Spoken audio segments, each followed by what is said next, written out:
Hey guys, this is Infinity Number What Ifs. I hope you are doing well. Please support to subscribe this channel to watching new interesting stories and to get all videos in real time. Please subscribe. So in this video, we will see what if Naruto became a vampire. Here is short summary. Another year, another beating. This time however, they nearly succeed in ending his life. However, a dark angel arrives at Naruto's side as she introduces him to a new world outside of that of the living. The world of the undead. Watch, as he becomes the no-life king. Vampire. Naruto. But before we start, if you want more stuff like this, then be sure to subscribe and like this video. And if possible share this video with your friends. Now let's start the story. Friday, October 10th. Naruto grumbled as he kicked a stone across the street as he made his way home from the academy as the sun began to dip below the Hokage monument, casting a fire-lit sky over the village. The will of fire, as many of the citizens of the village would call it. Stupid Iruka-sensei for giving me detention. The blonde continued to grumble to himself. I wasn't even anywhere near the bookshelf when it fell over. However, the more the blonde thought about it, the less it made sense. The bookshelf in question was massive. While he would like to think he was strong, even he knew there was no way he could have moved that heavy piece of furniture by himself, let alone completely tip it over. Still, the scared Chunin had singled him out in front of the entire class, despite the young blonde being on the complete opposite side of the room. So, while the rest of the class got to go home once the bell rung, he had been stuck cleaning up the massive pile of books that had spilled out onto the floor. Of course this had taken him hours to complete and Iruka hadn't lifted a finger to help him in the slightest. Even when Naruto had pleaded with his sensei to help him, citing that he really needed to get home before sundown. Of course Iruka had scoffed at the boy's words, accusing Naruto of trying to guilt him into letting him go unpunished due to it being his birthday. Much to the blonde's dismay, as he had been forced to stay until every last book had been picked up and placed back in the proper order, which only added to the blonde's frustration, since he didn't even know which order the books went in, and he was fairly certain Iruka didn't either. Leading him to believe that the scared Chunin was doing this on purpose just to hold him longer. Which led to why the blonde was walking by himself down the street towards his rundown apartment that the old man had given him when he had been kicked out of the orphanage 4 years ago when he was just 6 years old. At one point it had been a nice apartment, but over the past 4 years the villagers would gather and form mobs and vandalize the residence. Not to mention robbing him of any valuables he may have had, no matter how small. Since then, any valuables Naruto had been given, he would immediately ask the one person he could trust to hold on to them for safety. One Anko Mitarashi, an eccentric kunoichi with a penchant for blood, and like him, a pariah for something out of her control. Though unlike him, she actually knew why the villagers hated her. After one particularly bad incident in which the mob had attempted to burn the entire apartment complex down with him still inside it, Anko had literally begged him to stay with her. However, as touched as he was, he declined, telling her that he would not be able to live with himself if he caused harm to one of his few precious people within the village. Explaining that he had numerous escape routes from his apartment, and the fire had only opened up more ways for him to escape with entire walls missing between the apartments. Anko had not liked that, but had conceded, though she had made it very clear that if something like that were to happen again, she would drag him to her apartment and lock him inside just to keep him safe, even if she had to tie him to her bed. This of course had caused the blonde to blush severely at the unintended implications, followed by a string of teasing. Though honestly, I really wouldn't mind if Anko-chan did want to do such things with me. Naruto grinned at the thought. After all, she is only 4 or 5 years older than me. While he still had a crush on Sakura, if he were forced to choose between Sakura and Anko, he would take Anko without any hesitation. Sure, Sakura was cute and, well, that was literally all she had going for her. This thought caused the young blonde to pause in his step and frown slightly. Speaking of which, why do I like Sakura? He mentally questioned himself, for the first time not using the affectionate chan suffix at the end of her name. Sure, she was nice to me when I was 6, but that only lasted a week before she became just like everyone else. And unlike the other kids, I can't blame her parents, since her mother encouraged her to be friends with me.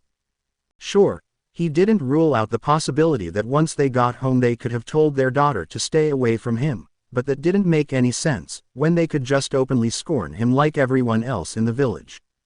Now that he thought about it, there was really only 2 classmates his own age that were even remotely nice to him. Hinata Hyuga, who was a quiet little mouse of a girl that had absolutely despised conflict and did all she could to avoid it. The other was surprisingly Ino Yamanaka, Sakura's former best friend and now rival for the vaunted, last, Uchiha. Though while she was a fangirl for the emo, at least she didn't treat others like trash like Sakura did. Anko-chan on the other hand, he grinned as he continued his previous train of thought. While Sakura could be described as cute, Anko is the very definition of a femme fatale. Despite only being 15, she already has the curves that complemented her lithe frame, and unlike Sakura, she took her career as a kunoichi very seriously. Maybe I should teasingly ask her out on a date when she gets back, and see what she does. Naruto commented offhandedly to himself with a slight grin. Normally when his birthday approached, Anko would take it upon herself to escort him wherever he needed to go. However, this particular week she had been tasked with a reconnaissance mission outside of the village, which was highly unusual, since she was the second in command for the torture and interrogation department within the village. Something that the snake mistress had been vocal about when she had been given the mission. However, orders were orders, and she was forced to accept the mission since she was the best at infiltration. However, before she left, Anko had made it very clear to the old man that should anything happen to her Naruto while she was out of the village, she would personally hunt down all involved with a wrathful vengeance. Snapping out of his musing, Naruto realized that he was completely alone on the street. No sounds, nothing, only complete and utter silence. For most people, this wouldn't have seemed too odd, as it was the time of day that many were in their homes and relaxing, but for Naruto, it spelled trouble. Feeling a sense of dread washing over him, he picked up his pace to a slight jog as he hurried towards his apartment.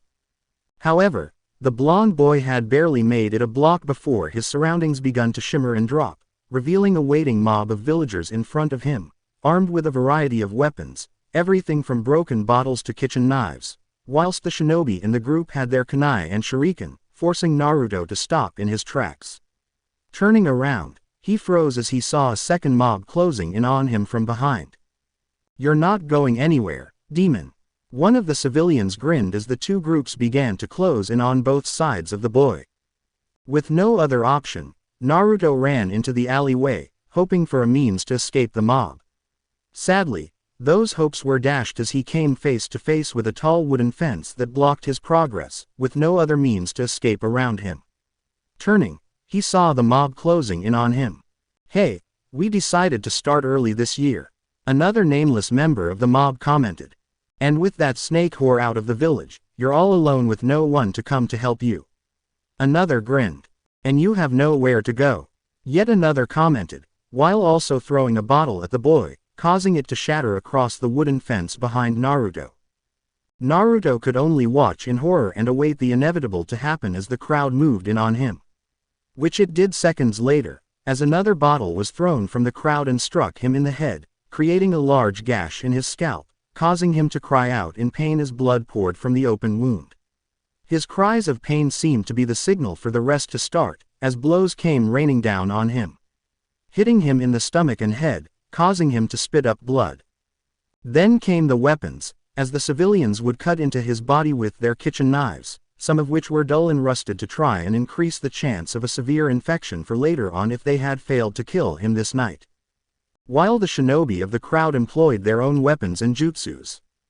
At some point during the inclusion of weapons, Naruto had found both of his hands pinned into the fence above him, with a kunai jammed through both of them, holding him off his feet.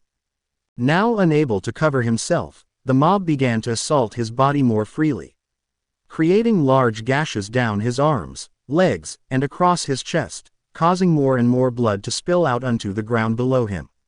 As this happened, Naruto began to slip in and out of consciousness, his body now numb to the pain as his entire nervous system was sent into shock from the onslaught of injuries.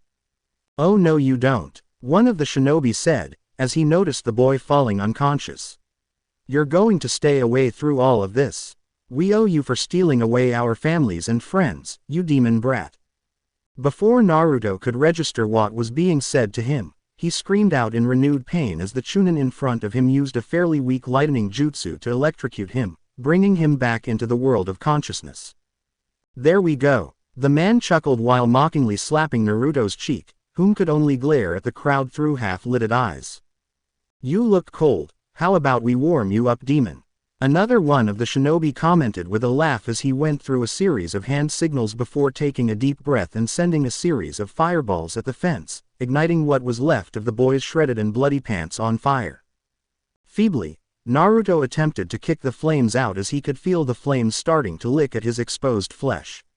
This of course only prompted more laughter from the mob at the young blonde's pain. This went on for a handful of seconds before a trio of civilians stepped forward and undid the front of their pants and began to urinate on the poor child, putting out the flames that were beginning to sputter out, unable to ignite Naruto's pants, since they were so weighed down by his blood. Now to end this, an Anbu with gravity-defying silver hair stepped forward, with his Hite-8 covering his left eye, while a black mask covered the lower half of his face. Going through a series of hand seals, he charged lightning into his right hand before charging forth and impaling Naruto in the chest, near where his heart would be. "This is for my sensei, you bastard." Barely consciousness, Naruto could only watch helplessly as his blood poured out onto the ground as the shinobi of the group began to disperse, leaving only civilians behind to continue to admire their handiwork. However, one of the Chunin stopped for a moment and looked back one final time, a look of satisfaction in his eyes before he followed after the silver-haired man that had delivered the final blow. Unknown to the mob, however, their actions had a witness, and she had seen enough. Dropping down from the rooftop she was perched on, she sauntered towards the group. A devious smirk on her lips, her calf-length rosy pink hair flowing in the wind created by her wake that had been tied up partially into two pigtails by a pair of black hairpieces that resembled bat wings. Two separate hair pieces adorned the front of her hair, giving her the appearance of having two small horns at either temple. Aside from her adornments in her hair, she is dressed in a short black, frilly-style dress with a layer of white ruffles over black ruffles of her skirt. With the straps of the top crossed before reaching around her neck, leaving her back open to the warm night air with an X-shaped crossing stitches tightening it at her waist, along with a strip of pink that goes down both sides at the front of her top and ends at bows just above the ruffles on her skirt. 5 golden buttons are distributed evenly going down either side between the pink strips. Along with her attire, she wears a white collar of lace parted in the center of her neck that reaches over her collarbones, bound by a pink ribbon with a large bow on the right side of her neck. A golden oval decoration in the center of the ribbon. To accompany her top, she wears detached loose black sleeves that are puffed up under her shoulders that run past her hands, becoming wider at the end, completely covering her hands. Black ribbons tied into a bow at the top of the outermost sleeves. Under these sleeves, the pink-haired woman wears a pair of black fingerless gloves that are tight-fitting. Finishing her attire, are a simple pair of tall black boots that are folded just below her knees. Her sharp crimson eyes focusing on the blonde that had been crucified to the fence as she drew closer to the civilians that were still gathered in front of the poor boy. All of which were talking and laughing amongst each other as if torturing a child was a common occurrence for them before they noticed the exotic pink-haired beauty stalking towards them, each gaining a lecherous grin on their faces, and some began to proposition the girl for a night of pleasure with the heroes of the village for disposing of the demon brat that killed their beloved Yondaime. Pathetic, the pink-haired girl scoffed at the men. A bunch of arrogant insects thinking that they are brave for beating a mere child. "This is no child, bitch," one of the civilians snarled. "This is the demon that killed our beloved Yondaime. Demons come in many forms, but never in the form of an innocent child." She responded cryptically. Before any of the villagers could retort, the pink-haired girl shot forward with blinding speed, hitting her unlucky target so fast that he was literally cut in half from the impact of the blow. Not giving the rest time to react to what was transpiring, the young girl proceeded to quickly and effortlessly slaughter those present, leaving those from the mob as nothing but paste on the ground. Smirking at her work, she licked the blood off her fingers before turning to the crucified boy. Approaching him, she could see he was still alive, but just barely. Knowing he only had minutes to live, she cupped his face and moved it so that he was looking into her eyes. "Beautiful," he whispered weakly. "I've been watching you for some time, Naruto-kun." She smiled tenderly. "But we don't have much time. I have the means to save you, but it will come at a price. Do you understand, Naruto-kun?" Weakly Naruto nodded, indicating that he understood. While he didn't know what price he would have to pay he surely wasn't ready to die just yet. He still had to ask Anko out on a date. "Very good. Normally I would have to drain you until you were on the Shinigami's doorstep, but it looks like these fools have already done that," she commented, though still proceeded to wipe some of his blood from his neck and lick it off her finger, causing her eyes to widen slightly before she shook it off. Grinning knowingly, she bit the inside of her cheek, causing her mouth to become filled with her own blood before she leaned forward and pressed her lips against Naruto's, gently forcing his mouth open to allow her blood to flow into his mouth and down his throat. Meanwhile, she reached up and easily removed the kunai that held his hands up, tossing it away as she supported his limp form. She picked him up in a bridal position. "That was my first," he responded weakly before darkness fully claimed him, earning a smile from the pink-haired vampire as she disappeared into the night, just as the Anbu on patrol arrived, only to find that a massacre had taken place. "Shit, Anko is going to be pissed," one of the Anbu with purple hair thought behind her cat mask, all the while cursing the fact that her team had been held up due to a dispute that had erupted in the market square that had taken their attention off their charge. The next morning, slowly, Naruto stirred awake as the sunlight filtered through the curtains of the room he was in. Turning over in the bed to hide his face from the invading sunlight, he was met face to face with a red-haired woman whom was also asleep in the same bed as him. However, what completely woke him up was the fact that she was completely naked. "What the?" Naruto didn't get to finish his shock as he fell out of the bed and landed with a thud onto the hard wood floor.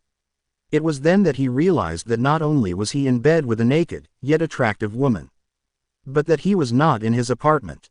Hell, this room alone was bigger than his entire apartment. "Ah, you're awake," came a feminine voice from the door, prompting the young blonde to look towards the door from where the voice had come from. In doing so, he was greeted with the sight of the pink-haired girl from the previous night. Realizing this, he quickly looked down and examined his own body only to realize another embarrassing fact. Like the woman in the bed, he was also in a state of undress. Seeing this, he quickly covered himself with the blankets that had come with him in an attempt to save his modesty. "I am glad to see your turning went perfectly," she commented as she fully entered the room and walked over to the window, opening the curtains to allow the sunlight to completely flood the room, causing the woman still on the bed to groan in protest. "What do you mean, my turning?" Naruto asked, clearly confused. "Last night you were attacked, remember?" the pink-haired girl inquired, earning a nod from the blonde. "In order to save your life, or to be exact, to give you a chance at life, I changed you into a vampire, like myself. Though it did have some unforeseen consequences." "Wait, a vampire?" The blonde tilted his head as he sat up into a sitting position on the floor.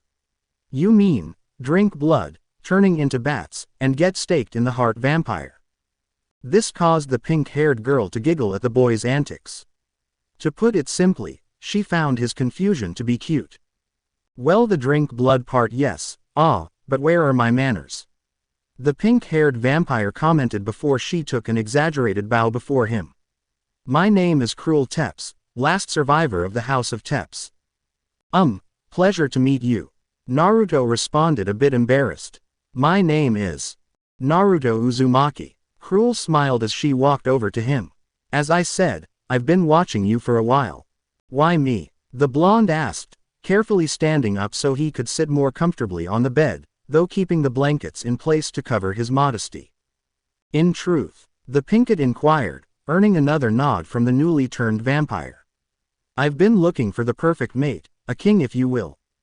Hearing this, Naruto's eyes widened in shock. She chose him of all people, to be her mate. Her king, as she called it. "But why me?" he asked again, trying to wrap his mind around what he had just been told. Surely there are other far stronger guys out there. You are far stronger than you realize, Naruto-kun. She giggled, sitting on the bed next to him, causing him to shift rather nervously. And strength doesn't always mean physical. The strength I've been looking for resides within here, she continued as she placed her hand on his chest where his heart is. Upon doing so, Naruto realized yet another thing. His heart was still beating, and rather quickly due to the close proximity of Cruel sitting next to him. However, Naruto realized one last, and a bit depressing thing, prompting him to slump his shoulders in a depressed state. Though before he could ponder this depressing fact for much longer, the pink-haired vampire interrupted his musings. You're worried you won't be able to ask your hubby Haim out on a date, aren't you? She smiled knowingly. Wah, was Naruto's intelligent response, causing Cruel to giggle once more. I gained some of your memories when I tasted your blood last night. She replied with a smirk. And don't worry, as the only male vampire in this coven, you can seek out other mates. Wait, you can see my memories just by drinking my blood? Naruto inquired, now becoming a bit more interested in this vampire stuff. Not just that, the Pinkett pointed out, if you drink the blood of a shinobi, you can gain some of their knowledge of jutsus and such. However, unless you practice with them, you will not be able to perform the jutsus at the same level. You will still need to learn their discipline. Naruto could only gape like a fish for a handful of seconds as he let that register in his brain. He could learn countless jutsu just by feeding off of a shinobi, though he would still need to train in it to perfect any jutsu he were to gain from said feeding. I suppose this is where you tell me that I shouldn't go drinking blood from random shinobi just to learn new jutsus. Got it in one. Cruel giggled. Yeah, I guess it would be bad if I went off like some rabid animal. He nervously chuckled, rubbing the back of his head. So what happens now? I mean, I know nothing about being a vampire except what is shown in the movies and books. Well, you know blood will be a big part of your new life. Cruel stated, earning a nod from the blonde. As for the movies and books, forget it. If we literally had all of those weaknesses, we wouldn't be very good predators, now would we? So from you opening the window, I already gathered that sunlight doesn't do jack against a vampire, unless you have seals on the window or something. Naruto observed. Correct. No need to worry about losing your tan. What about silver, holy ground, or stakes through the heart? Nope, nope, and while painful, nope. Ramen, Naruto inquired, almost pitifully. This of course earned another cute giggle from the pink-haired vampire. Don't worry, you can still enjoy your ramen. She smiled. Though just so you know, while it will fill you up, it will not give you the nutrients you need. However, don't sweet the blood drinking just yet. For the first few days, you will be drinking from me. Drinking from you, he stammered, his face burning red with a blush. Yes, Cruel replied. This is how I pass on my knowledge and teachings to you. The same way I was able to see your memories, you will gain some of my knowledge. Speaking of which, you're probably hungry, aren't you?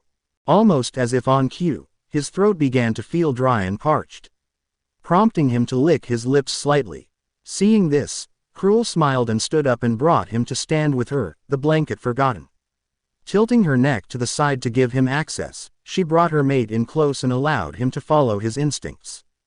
On Naruto's end, he could smell the blood coursing underneath the Pinkett's skin.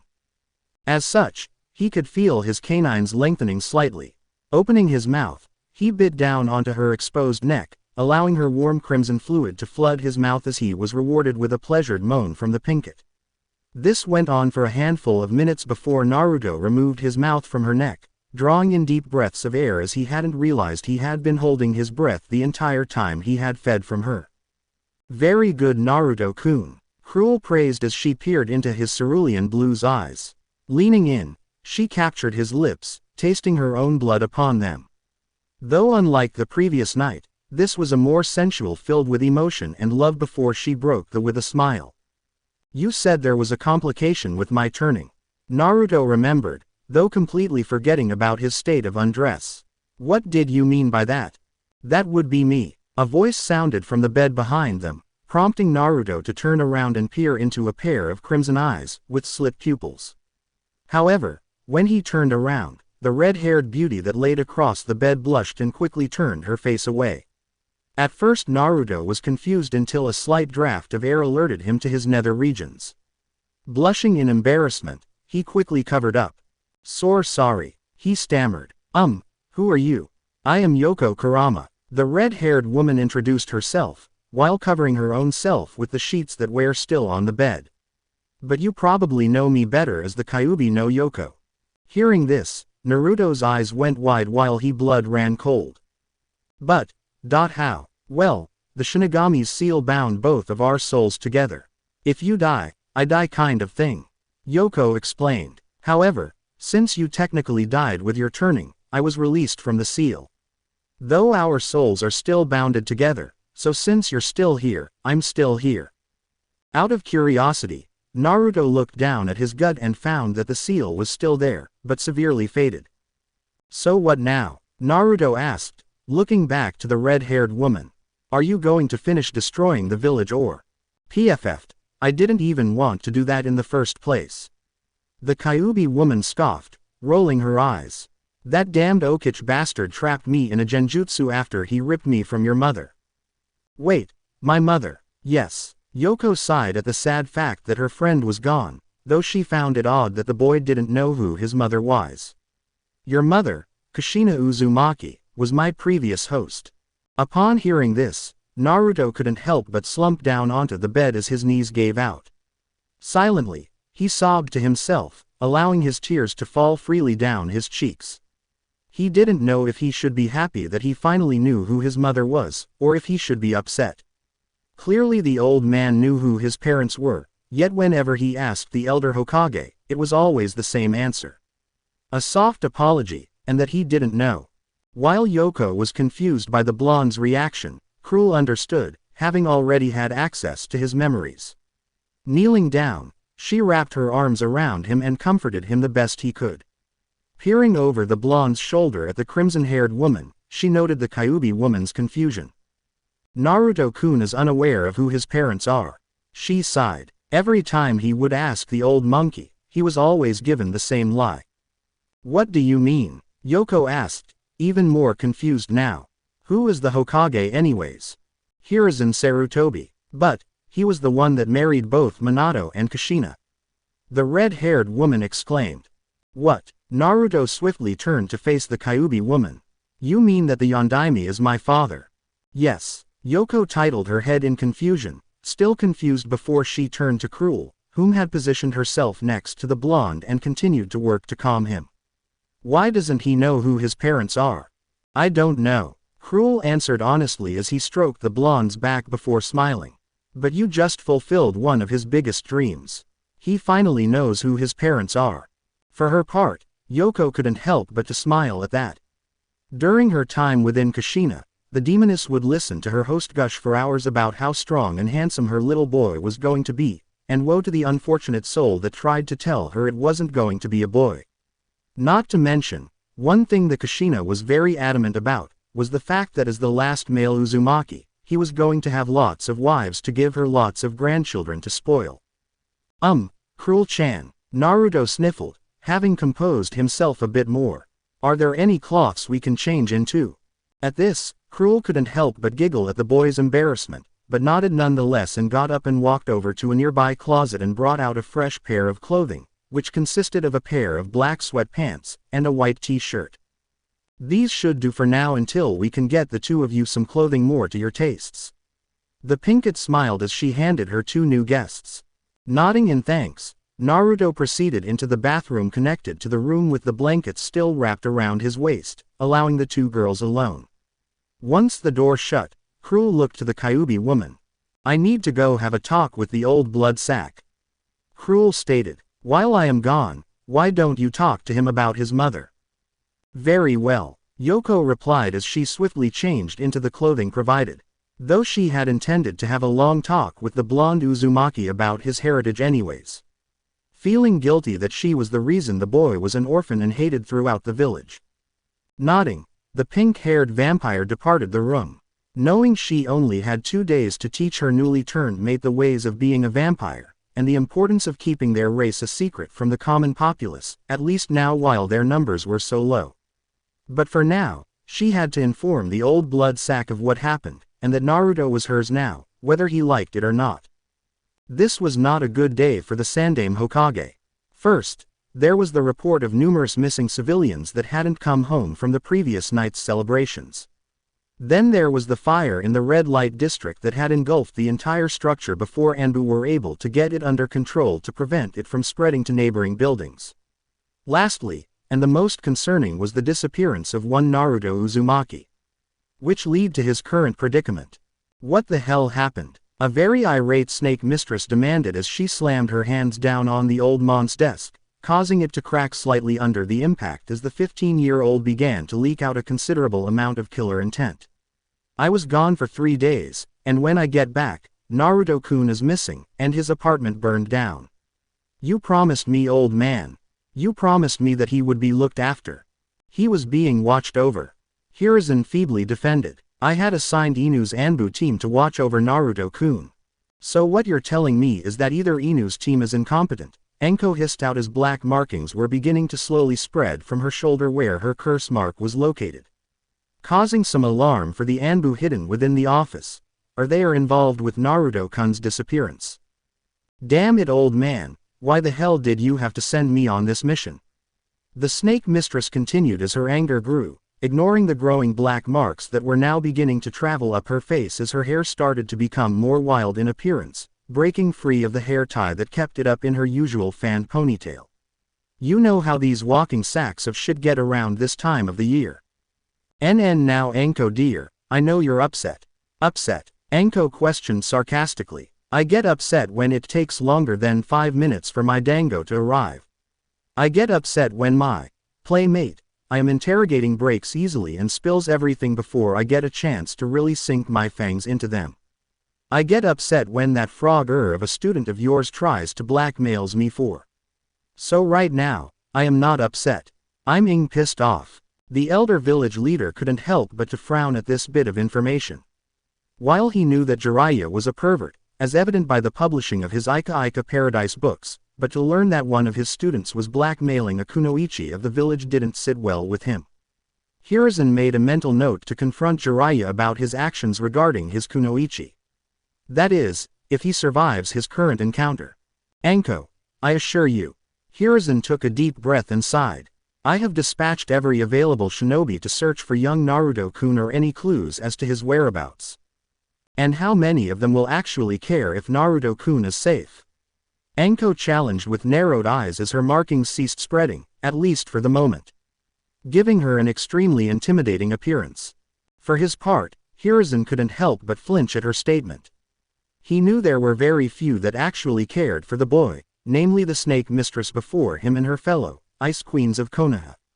He had hoped that his own shinobi would be professional enough to carry out their duties regardless of personal feelings, though he knew it was a false hope, as much as he didn't want to admit it. What about your peeping ball? The snake mistress inquired with narrowed eyes, indicating that the elder Hokage used the crystal ball for more lecherous viewing, aside from using it to check in on the blonde child. Nothing. The old man sighed in a defeated tone. Every time I try to focus on Naruto-kun, it only shows an empty alleyway with a bloody fence. This was all Anko needed to hear as she turned on her heel and departed the office before Hiruzen could say anything, leaving the elder man to worry about the damage the eccentric woman may cause in her hunt to find Naruto, and Kami save the poor souls that would have anything to do with the boy's disappearance. One thing that Hiruzen had learned over the past few years in regards to Orochimaru's former apprentice was to never push her Naruto button. The young teen was fiercely protective over the blonde Jinchuriki, since the two of them met in a chance encounter 2 years ago when the villagers had chanced the boy into the forest of death. Since then, the two pariahs were virtually inseparable, with Anko spending almost every moment she had free with the young blonde. As such, both had become extremely protective over one another.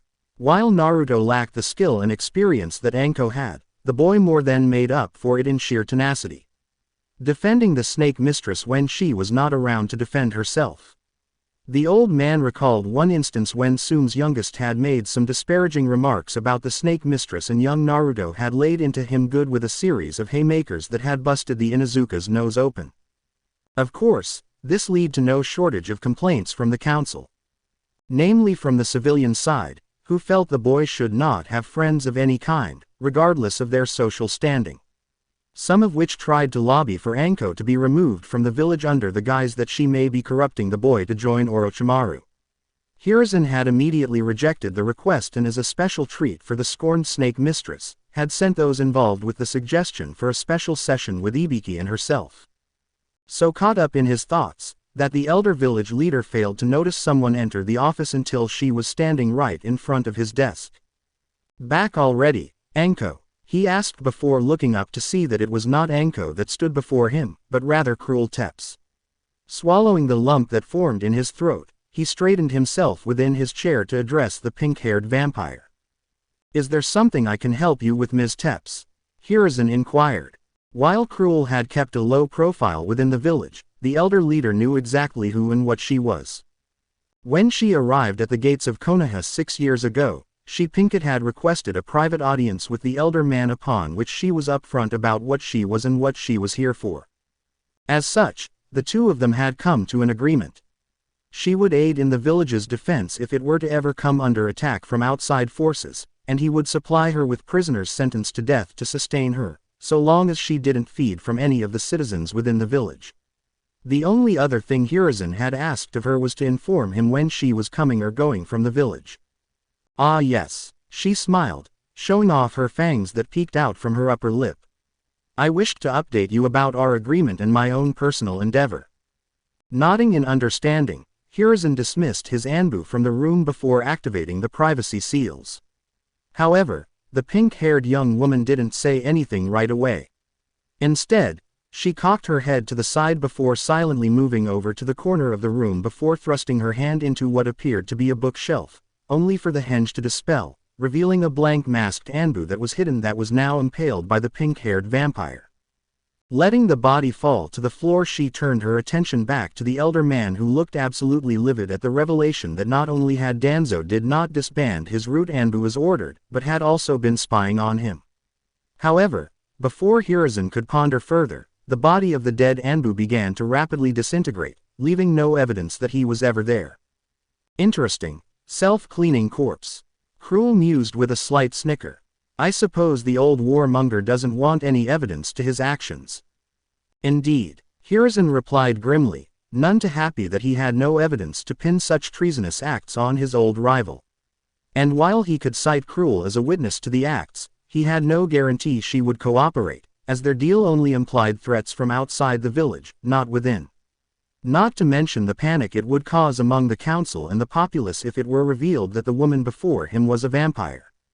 "Now, as I was saying," the young vampire began as if nothing had happened, "I have come to inform you that I have found the one who will be my eternal mate."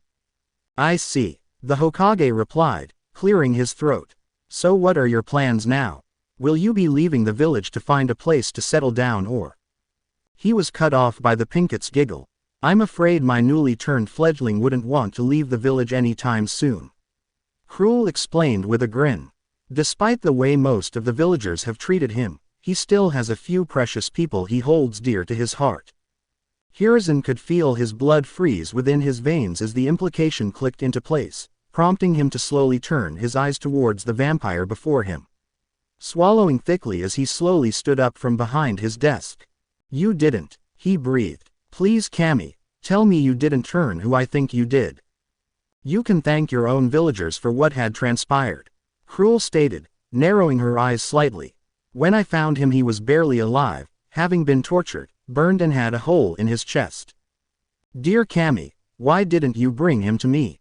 Hiruzen asked, feeling sick at the thought of what the boy went through. "2 reasons," the Pinket pointed out. "1, there was no time. He was literally minutes away from dying due to the injuries he suffered." "And the other?" he asked, not knowing if he really wanted to hear the answer. "The other, and most pressing." Cruel paused before giving a genuine smile. "He was the one. He has a steadfast loyalty to those who are close to his heart. Like his hubby Haim, and even yourself. So what happens now? Hiruzen sighed, resigning to the fact that his surrogate grandson was now a vampire, thanks to his own village putting him in a near-death state. Now, she replied, I will be training and teaching him about his new abilities before naming him heir of the Tepes family.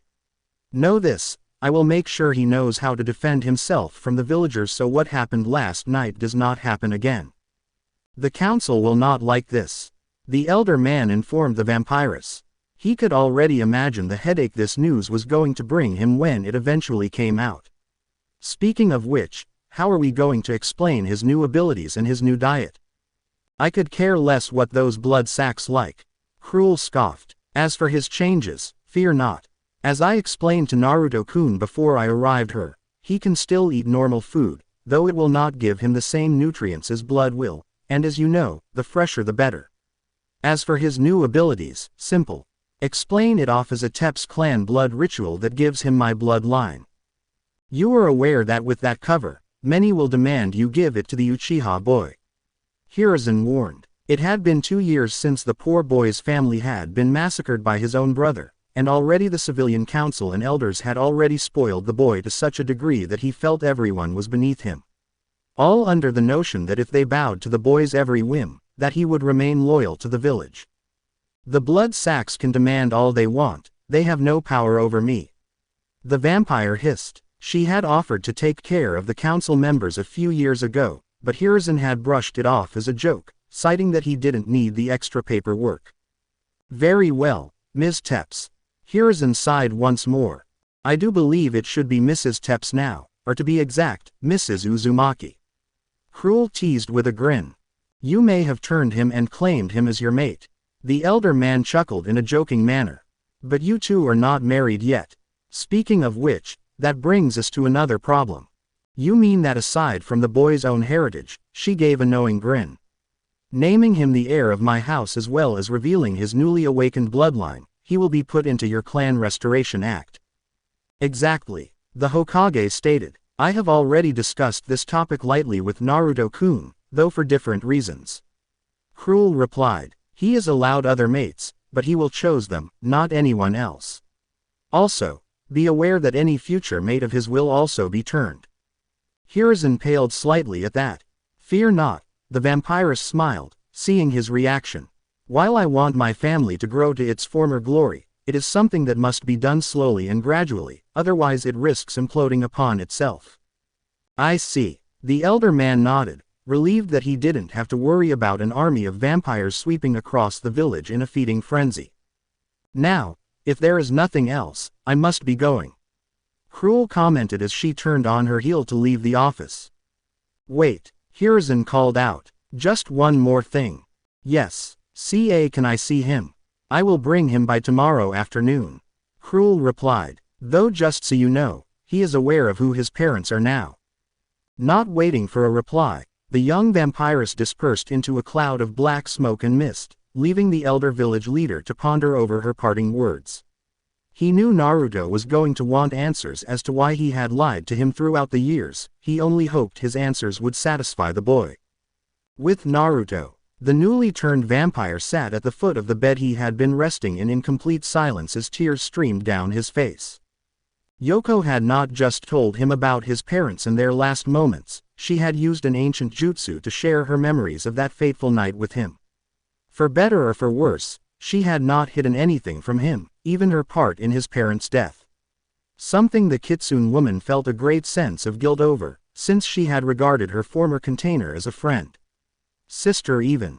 Kneeling down in front of him, she placed a comforting hand on his cheek, prompting him to look into her scarlet eyes. I am sorry for all the pain I have caused you during your life. Yoko began as she hung her head in shame, allowing her hand to drop to her side. It's my fault that you're hated, and it's my fault that you're an orphan. Naruto didn't react right away until he heard sobs coming from the red-haired woman before him. Looking down at her, he could see her shoulders slumped, shaking each time she sobbed. Seeing this, his heart clenched. He always hated seeing women cry. Sliding off the foot of the bed, he knelt down next to her. Reaching over, he brought her into a comforting hug. Shish, it's okay Yoko-chan. He whispered into her ear. It wasn't your fault. Sure, one could argue that he should hate the crying woman in front of him for causing the death of his parents and for being the reason the villagers hated him as they did, but when he viewed her memories, he could feel everything she felt at the time. Including the crushing guilt she felt as she gazed upon his mother one last time before being sealed within him. But, no, it was that Uchiha bastard's fault, not yours. Naruto stated firmly, before his eyes flashed the same scarlet color as Cruel's for a split second, signifying his newly found vampire heritage. And I promise you, we will kill him for the pain he has caused both of us. Yoko said nothing as she sniffled before raising her head to gaze into his eyes that had now returned to their beautiful cerulean blue color. Regardless, the Kitsune woman stated, to make up for the pain I have caused you, intentionally or not, I, Yoko Kurama, Godime Kyubi no Yoko, swear myself to you, Naruto Uzumaki Namikaze as your slave and servant. Yoko-chan please, Yoko pleaded, let me do this, to make it up to you, and so that I may fulfill my promise to Kushina-chan. Fine. Naruto relented, seeing that the Kitsune woman was not going to be swayed from her choice. But I will not treat you as anything less than a friend. That is acceptable, Naruto-sama. Yoko replied, causing the blonde to groan. None of this sama stuff, please. The blonde sighed. Just Naruto, or if you absolutely must use a suffix, use san, or even kun. Very well, Naruto-sa-kun. She quickly corrected herself, though sporting a light blush. Come on, let's get up off the floor, Naruto stated as he stood up. However, before the blonde to help the red-headed woman to her feet, he was engulfed in a crushing hug from a rather emotional purple-haired kunoichi who was crying hysterically into his chest that nearly knocked him back down to the ground. Much to the Kitsune woman's surprise at the sudden intrusion. Anko-chan, Naruto stammered as he recognized the purple-haired woman that was crying into his chest, wrapping her in a firm hug as he buried his face into the crook of her neck. Hey Whiskers, she smiled through tear-stained eyes.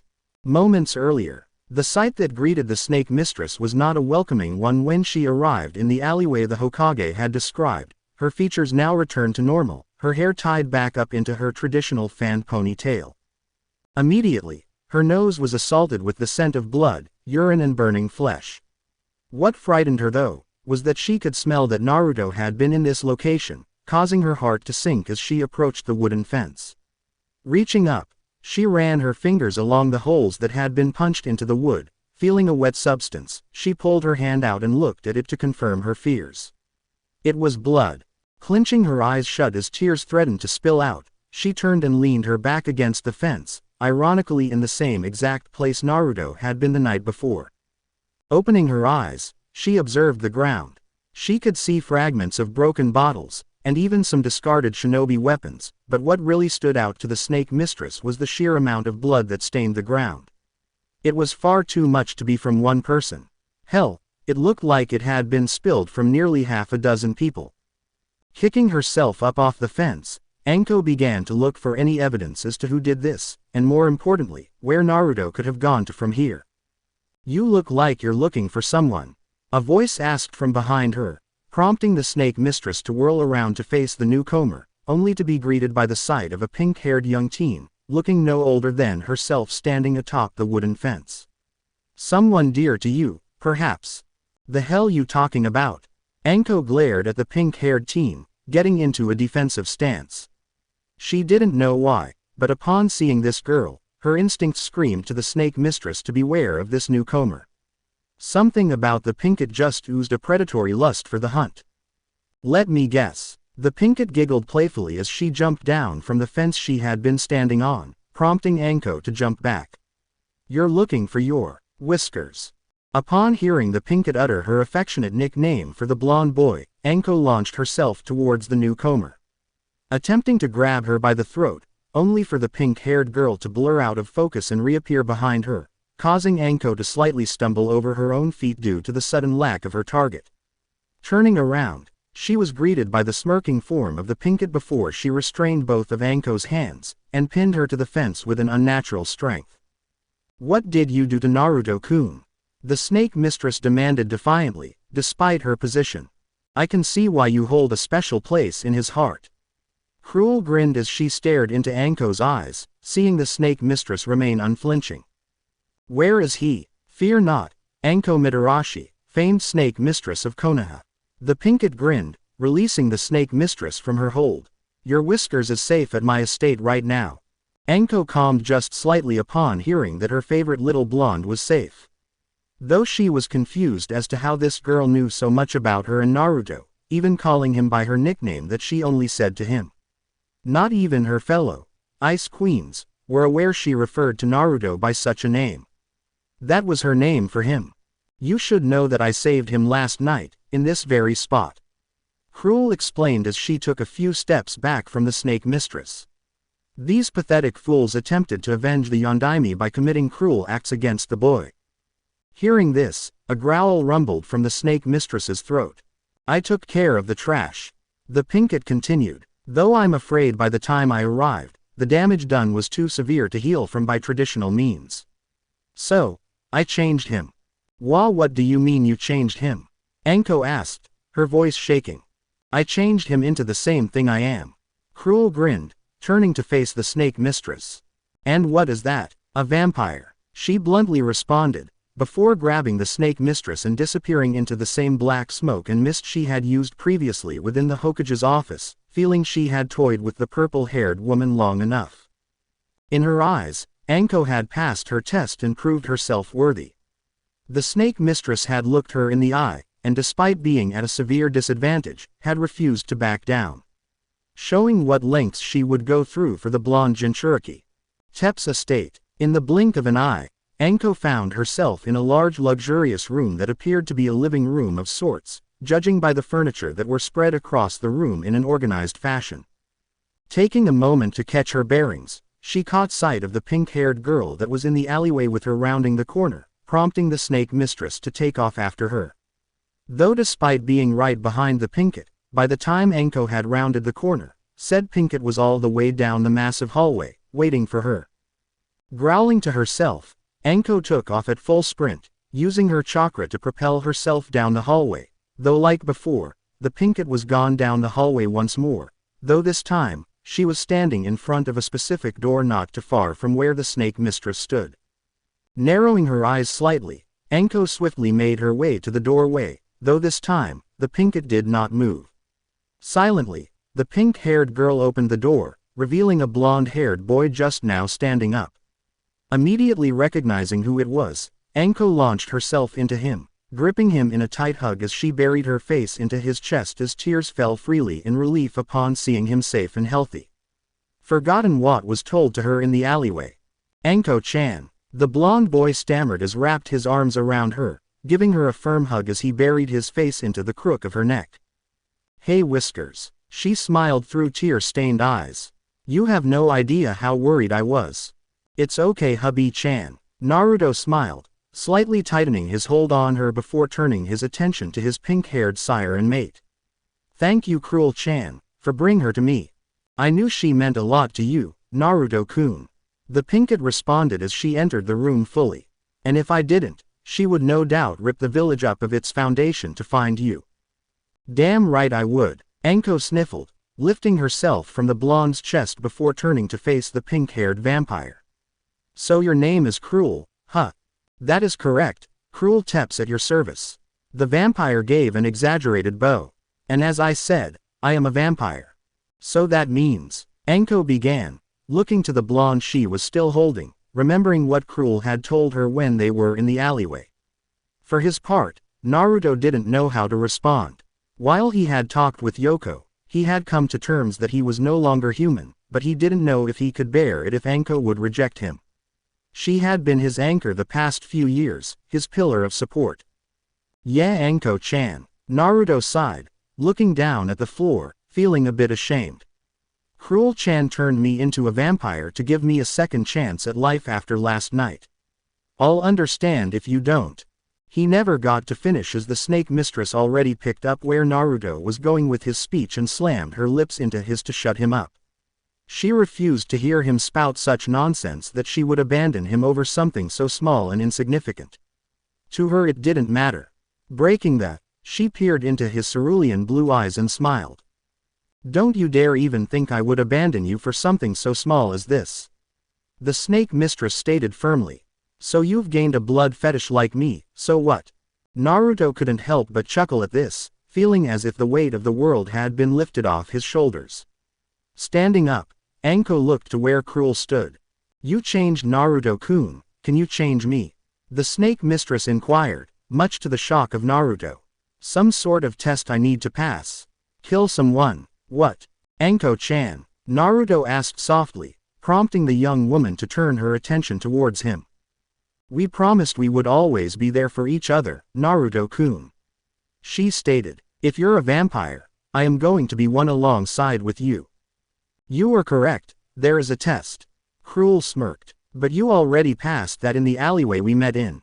However, no, I will not change you. What? Anko exclaimed, but you said, I won't change you. The vampiress interrupted, but he will. Her eyes locked onto where Naruto stood, frozen in place, unsure of what to do as all the attention was turned to him. Slowly, Anko made her way to him, her eyes pleading to him to let her be with him. To help him carry this curse, this gift alongside him. What do you mean, me? Naruto stammered. You do intend to take her as a mate, do you not? Cruel stated bluntly, earning a blush from the blonde boy and a teasing grin from said snake mistress. Oh, Anko grinned. Has my little foxy-kun been having naughty thoughts about his hubby Haim? This only served to cause the poor boy to blush even further, much to the amusement of the snake mistress.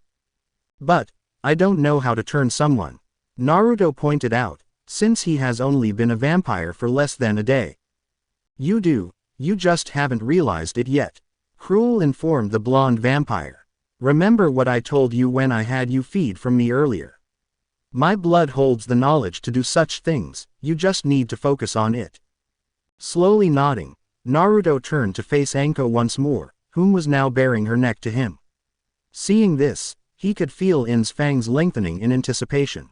Closing his eyes, he leaned in and gave the base of her neck a light before opening his mouth and sinking his fangs into her warm flesh, earning a pleasured moan from the snake mistress. His eyes shooting wide open as the crimson fluid flooded his mouth, though he couldn't help but taste a very slight hint of dango within her blood, causing him to mentally smile in response. Along with the flavor, various memories of the snake mistress began to seep into his mind. Blurry visions of her time as Orochimaru's apprentice before his betrayal. The villagers looking at her with scorn for the actions of another, similar to him. As well as other memories, such as some of her knowledge of taijutsu, ninjutsu, and other skills. After nearly 2 minutes, Naruto released his hold on the purple-haired Kunoichi, taking deep breaths before noticing how deathly pale she looked. On instinct, Naruto bit the inside of his cheek, similar to how Cruel did, and leaned down. Placing his lips on her cold lips, urging them open as he allowed his own blood to pour into her mouth. Blood that she eagerly accepted and greedily swallowed. Looking down at his handiwork, Naruto watched as the snake mistress smiled one last time before closing her eyes and letting the darkness claim her. We also got to see Hiruzen being informed by Cruel herself about what had happened, and the current status of Naruto. I figured it would be a nice touch if Hiruzen was aware of her true lineage and the two had come to an agreement. He gives her a place to stay and food in the form of prisoners sentenced to death, she provides aid to the village as required. Not sure if the poor Mon's heart is going to be able to take the Kyuubi in human form standing in front of him though. Which brings me to the next event. The Kyuubi has been freed. Technically, Naruto died, so, the seal faded and the fox was released once more. However, because their souls are linked together, she remains in the mortal plane alongside him. As many of you may have noticed by now, I love portraying the Kyuubi having a good relationship with its former container. Then there was a slight confrontation between Anko and Cruel, with the pink-haired vampire testing the snake mistress, while Anko displayed just how far she would go for her fellow pariah. Not to mention Cruel toying with her slightly, purposely trying to anger her to see what she would do. Needless to say, Anko passed the vampire's test and brought her to the Tep's estate to reunite the two pariahs. Soon after which, Anko was turned as well. As stated in the previous chapter, originally I was going to have Cruel change her, but had decided it would be much more intimate for the two if Naruto was the one to do it instead. So now we have Anko as a vampire running around, should be fun. Now, on to the subject of vampires themselves. Yes, I am pretty much throwing all established lore out the window about them, and pretty much only keeping that they drink blood. However, they can die. While Naruto may have considerable healing, if his body suffers too much damage, he can still die. It will take more than just a few years before Naruto starts to gain Alucard levels of power, but he will start off with his vampiric speed and strength, as well as the ability to plant suggestions in someone's minds. In short, a mild form of mind control. Lastly, to clear up any confusion from the last chapter, Jiraiya has not Anko. I was implying that he was attempting to blackmail her to get her curse seal off of her. I fixed it so it sounds more proper now. Sorry about the confusion. Discord. Do you like anime? Are you a gamer? Then come join my Discord server, a multi-purpose server for video games, anime, and fanfiction. Authors are invited to come toss ideas back and forth and share their own stories, and readers are invited to add suggestions, make requests, or just chat away. Hit me up with a private message for server information. Review Corner. EMB3RSKY283 Why do I bash Kakashi? Simply, because I like seeing him play favorites and have it bite him in the ass later. Though to be fair, out of the 4 Naruto stories I have going, only 2 of them have him beyond redemption. As for Sakura, pretty much every story I use her in, I take her on her own character arc from fangirl to kunoichi, even if she is not in the harem or pairing. Zakisk 7 Yep. I am going to try and merge TFS Alucard and Naruto together. So, expect Naruto to be a smart ass, and maybe a bit crass about things. As for Iruka, I decided to move his scene back to this chapter, since it wouldn't make sense to do that scene, only for him to appear in this chapter right away. Don't worry, it's coming. Selena the Nerd. Looking forward to seeing what you come up with. Still waiting for updates on your other stuff though. Can't leave me hanging on you fiend story. Lol. Unsen Musho. Thanks, and I agree about people saying it would be rushed. Which is why I set up the relationship between the two in the first chapter, setting up the foundation of just how close the two pariahs are. As for Sakura and Hinata, I have plans for both. Windy City Slayer 1 Yup. Petamaru isn't going to know how to handle a vamped out Anko out for his blood. As for her curse seal, we'll be covering that in this chapter. Harem, Anko, Fem, Haku, Fem, Kyubi, Ino, Koyuki, Cruel Teps, Kurenai, Mabui, Sakura, Tenten, Tsunade, Tsunami, and Yugao. Now, enough rambling, on with the blood. The Crimson King. Chapter 3. Hiruzen swallowed thickly as he gazed at the 4 figures that stood before him, a mixture of relief and anxiety swirling within the elder man, as well as a healthy amount of concern. Before him stood the boy he had thought of as his own grandson, now forever changed thanks to the ignorance of his own village that couldn't look past their own petty grievances and realize that they had been attacking an innocent child. Though he could see now that the boy seemed to be more centered now than he previously was. Not as jittery. Hanging over the blonde vampire was none other than the snake mistress herself, an arm over the boy's shoulder as she rested her own on top of his, as she stood a good foot taller than he did. However, Hiruzen could see that there was something different about her that he couldn't quite put his finger on, other than the fact that she seemed to have a more intimate connection with young Naruto, judging by the way she was hanging over him. Even more so than she did before, and the elder man swore he could see a slight yellow glow in her eyes when a shadow would pass over them. Not to mention, there was something different about her, though very subtle. To the boy's right, was the elder vampire herself, standing in a relaxed posture in her usual attire. Naruto's sire, and as he understood it, the boy's mate as well. The Hokage was still unsure how he felt about it, but he knew there was nothing he could do about it. The change was permanent. His only piece of solace he could take from this, was that the elder vampire had not orchestrated the attack on Naruto, she had merely given him the means at a second chance at life. As odd as it sounded. Lastly, there was the beautiful red-haired woman standing to the boy's left. Her physical appearance looked to be a mixture of Mito and Kushina Uzumaki. Part of her vibrant red hair was tied up into 2 side buns, while the rest of it ran down to the middle of her back, tied into 9 separate tails. Her attire consisted of an elegant crimson red and gold battle kimono. Though the most standout features of her was the fact she sported 3 dark whisker marks on each cheek, similar to Naruto's, and the pupils of her crimson eyes were slit. First off, let me say that I am terribly sorry for what you had to endure last night, Naruto-kun. The elder man sighed, hanging his head in shame for the actions of his own citizens. Though, it brings me great joy to see you well, considering what you have been through.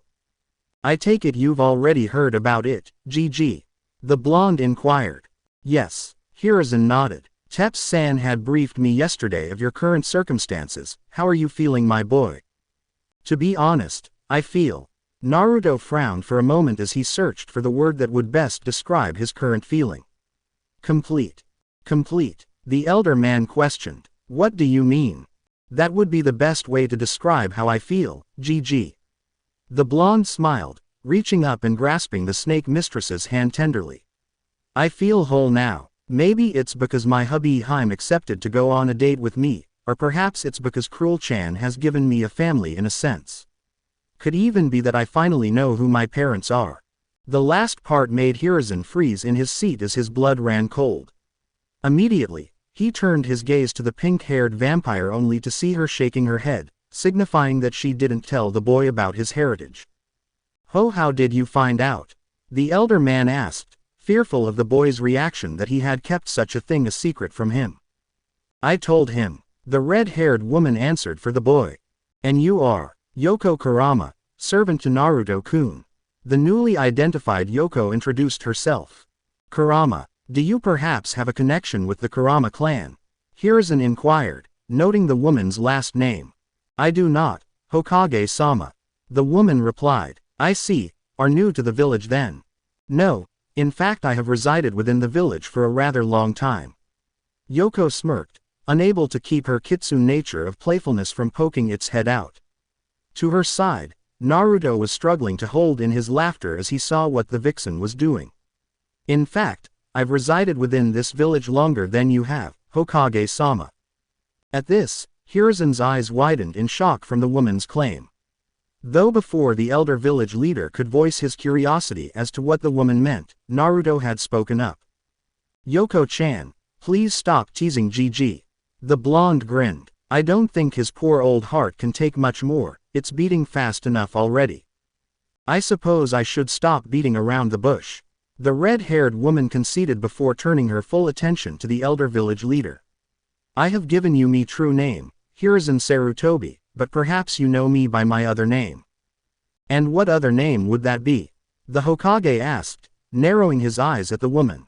Instead of answering vocally, the red-haired woman allowed a wave of power to wash over her, as she dispelled the illusion she had cast on herself. As she did so, a pair of fox ears appeared at the top of her head, while 9 separate vibrant orange tails flowed out fluidly behind her with an elegant beauty, each with flawless white tips. The whisker marks that adorned her face now becoming far more darker and more prominent than before.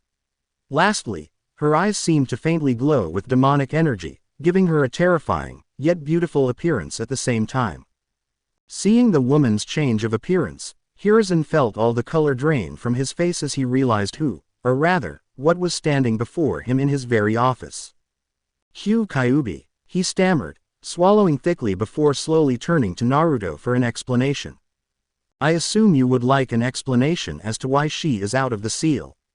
The blonde stated, earning a slow nod from the elder man. To put it simply, when Cruel-chan changed me, I died.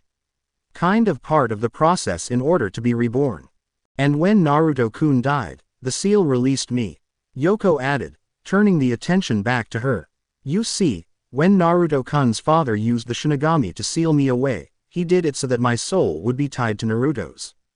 However, since Naruto-kun's soul did not pass on, I remained here.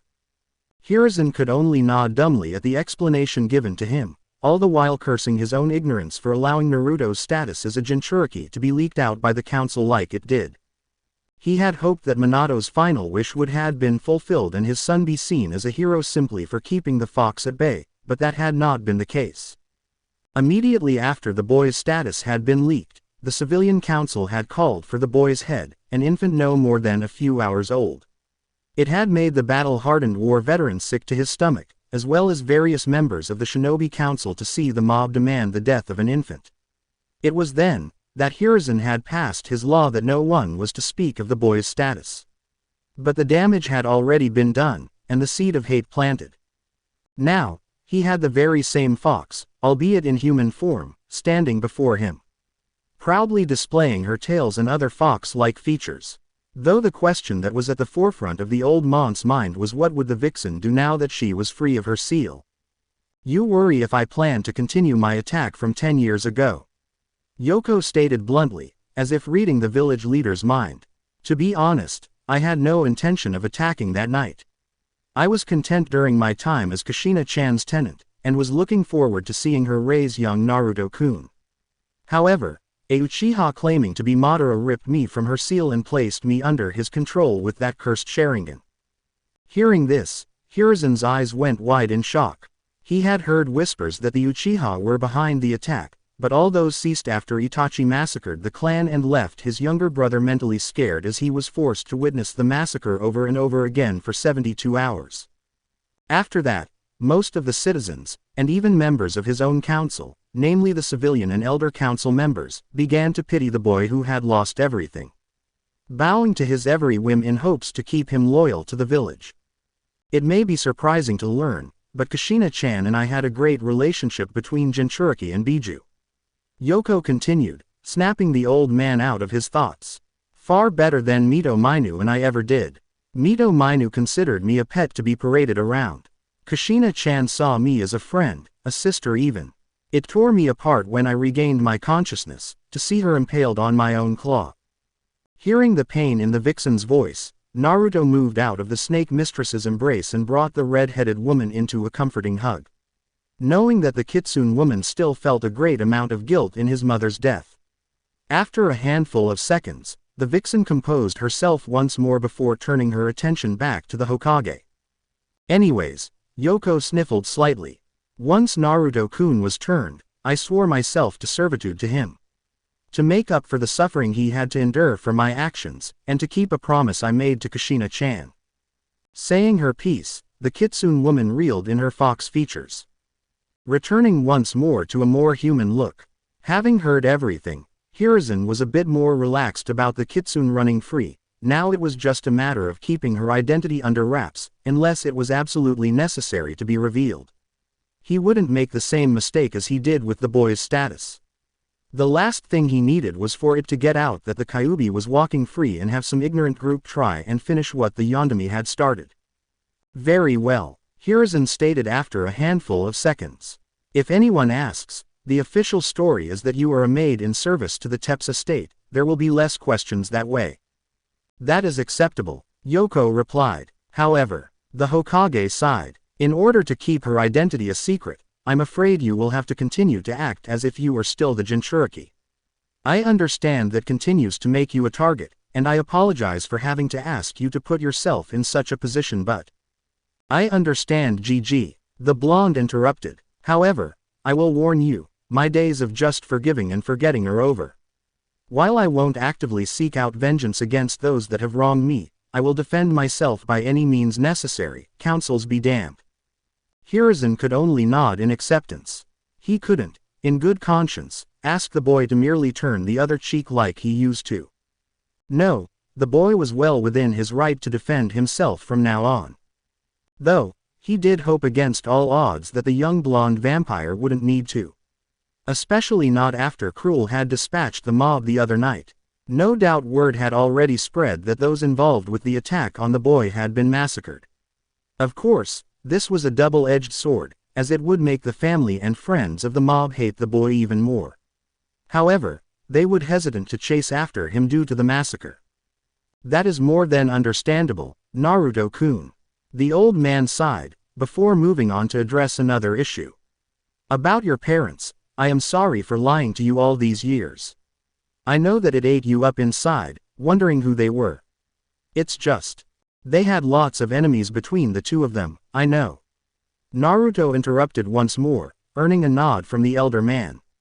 Though can't help but think I would probably be safer in the middle of Iowa than here. Hiruzen couldn't help but to flinch at that comment, reluctantly agreeing that the boy was possibly right. But, I understand your reasoning, even if I think you could have handled it better. The blonde continued. Instead of trying to avoid it, you could have simply told me that you would tell me when the time was right, but above all, you could have told me that they loved me. You're right, Naruto-kun. The old man conceded. I could have handled it a lot better, instead I took the easy way out. So now that Naruto-kun is aware of his heritage, Cruel chimed in. Did his parents leave him anything? Unfortunately, their home itself was destroyed during the your attack. Hiruzen stated, giving a shy gesture towards the Kitsune woman. But, I had managed to salvage their personal effects. Chief among them, was your inheritance. As he explained this, the Hokage got up from his desk and walked over to one of the many pictures that decorated the office walls. Ironically of Minato himself. As he removed it, a safe could be seen that had been hidden behind the painting. After a few seconds, Hiruzen opened the safe and retrieved a small stack of scrolls before returning to his desk. In his dying breath, Minato had requested that you not be given these until you reached the rank of Chunin, though I doubt he took into account of the Ms. Yoko, informing you personally of your heritage. Hiruzen stated, before turning to the Kitsune woman. Forgive me, it is going to take some getting used to you being free. Yoko merely nodded in acknowledgement. At any rate, these are yours. The elder man informed the blonde vampire, before handing the boy the small stack of scrolls. 2 of those are your parents' savings. Neither of them trusted the village's banking system, only leave pocket change in their accounts. The others contain various Fuinjutsu scrolls as both of your parents were masters of the craft, though Minato would never openly admit it, your mother far exceeded him in the art. Little secret, Kushina-chan was the one who designed the seals for the Yellow Flash's famed ability. Yoko grinned, earning a shocked expression from the Hokage. Though he does get credit for coming up with the idea, Kushina-chan merely made it practical. I see, was Hiruzen's intelligent reply. Anyways, I believe that is everything. Actually, there is one last thing. Cruel spoke up, catching the village leader's attention. What is it, Ms. Tepps? Well, thing is, the Tepps clan has a few more mouths to feed. The pink-haired vampire smiled. As such, we need to stock the fridge, so to speak. Hiruzen frowned at her wording. While he trusted the elder vampire, her word use in describing her food source was still a little unsettling. Unfortunately, the prisons are low on inmates set for execution. Hiruzen frowned, as he tried to come up with a solution for the problem he was now faced with. However, something struck the elder man as odd. Cruel had mentioned mouths, as is more than one. As the realization dawned upon him, he slowly turned towards the snake mistress that had retaken her spot hanging over the blonde. A sadistic grin spread across her face. You turned her as well? Hiruzen cautiously inquired, only for the pink-haired vampire to shake her head. Nope, Cruel smiled. She was turned by Naruto-kun here. Before you have a heart attack, old man, I asked for it. Enko stated before the old man popped a blood vessel. We promised each other we would always be there for one another. So if Whiskers here was going to be a cute little blood then I was going to follow. I mean, I already had a blood fetish, so why not take it up a notch? I see. Hiruzen frowned. Well, as I said, the prisons are a little light on inmates slated for execution. And with the unfortunate events Friday evening, we're a little light on bodies. What about those that are not incarcerated? Enko inquired with a mischievous look in her eyes. You're referring to the untouchables. The elder man stated, referring to a group of known criminals that roamed free within the village that were, as their name implied, untouchable. Due to their connections with members of the council and bribing of various shinobi within the village. Unfortunately, there had been absolutely no evidence tying the accused to their crimes, leaving the village leaders' hands tied. Forcing the elder man to simply accept their presence as a necessary evil within the village. However, this new development may give him the means to remove this taint from his village.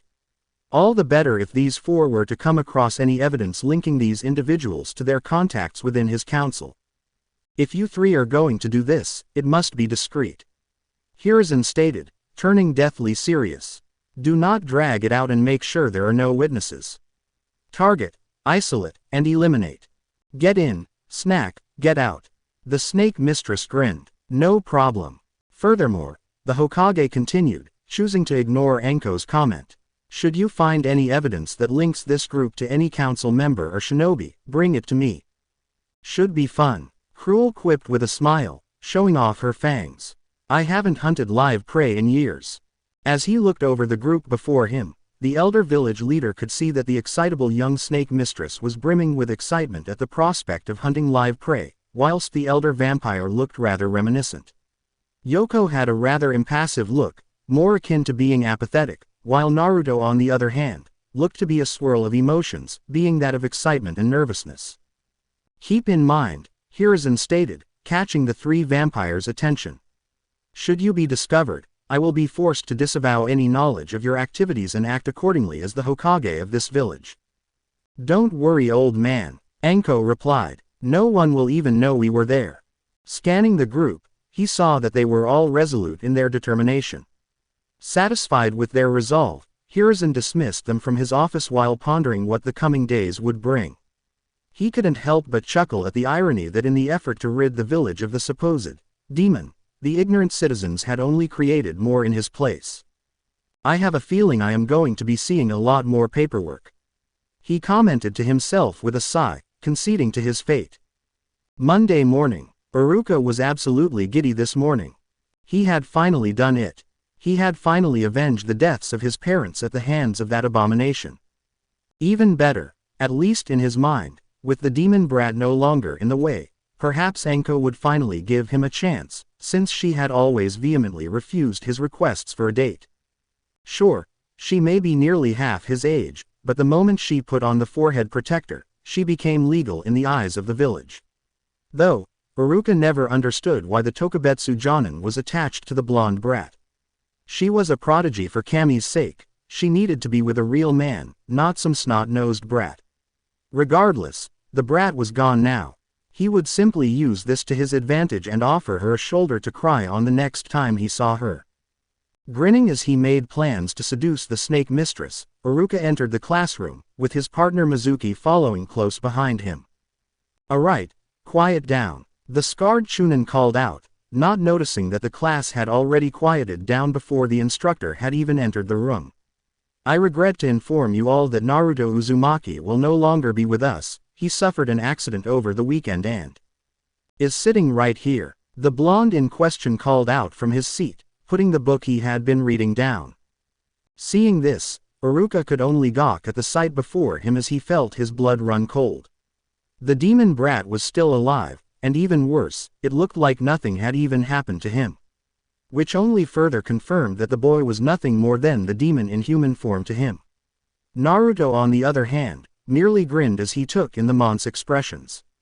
He could hear Iruka's heart beating in an erratic patter, indicating the man was angry and probably in disbelief that he was still alive. Why, Iruka-sensei, Naruto grinned, you look like someone just walked over your grave. Scowling at this, Iruka ignored the blonde and proceeded to go through the roll call of all the students, before he continued with the day's lesson plans. Inwardly seething at the fact that the brat was still alive, and furthermore, openly mocking him. Meanwhile, as the time ticked away, a certain Pinkett was scowling at the fact that the blonde had ignored her all morning. Not once pestering her for a date, let alone greeting her with his usual, good morning, routine. Not that she would ever give him the chance, since he was nothing compared to her precious Sasuke-kun. Still, she loved the attention the blonde showered over her, and hoped that it would make the Uchiha jealous enough to snatch her away from the blonde. Though she would admit that his clothing he was dressed in now looked far better than the abomination he wore previously. Gone was that orange jumpsuit monstrosity. Instead, the blonde now sported a pair of black Anbu-style pants, a pair of shinobi boots to protect his feet. For a top, he now wore a dark red mesh sleeveless shirt, that now exposed his developing muscles. The last part of his new outfit, loosely hung over the back of his chair. A simple black trench coat with blood-red inner linings. On the other side of the classroom, A certain blonde-haired girl was also musing over the new Naruto, and the changes the boy had displayed this morning. Though her musing were more curious in nature, rather than the selfish thoughts her former friend was musing over. Looking over her fellow blonde, Ino had to admit that there was now a sort of attractive allure to the boy that she hadn't noticed before. Perhaps it was his orange jumpsuit, or his loudmouth naivety that had hid it before. She couldn't really place her finger on it. All she knew was that there was just something about Naruto that now grabbed her attention. Towards the back of the classroom, another girl focused her thoughts on the blonde Jinchuriki. Unlike the others, she had the unfortunate privilege to witness the attack on the boy over the weekend. Though she had left before the final blow had been delivered, unable to witness the death of the boy she had come to love ever since he had defended her from the group of bullies that had threatened to rip out her eyes. She had spent the entire weekend isolated to her room, grieving for the loss of her pillar of inspiration. When she had seen him enter the classroom this morning, she had been overjoyed. Almost crying out in joy, though she had immediately noticed something was off with him. Instead of the brashness he would typically display, he now seemed calm and focused. Activating her Byakugan, she could see that his chakra signature was far more dense than it had been prior, but also more solid.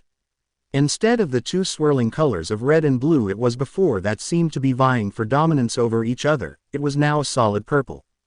Silently, Hinata Hyuga vowed to find out exactly what had happened to her pillar. "Alright, we'll start off with some light sparring," Iruka instructed, as he ushered the students out of the classroom and into the training fields. All the while, scowling at the blonde boy. "You win by knocking your opponent out of the ring, or by rendering them unable to compete further." "What styles are allowed?" one of the civilian students asked, as the young boy was eager to try out what he had learned from a certain green-clad shinobi.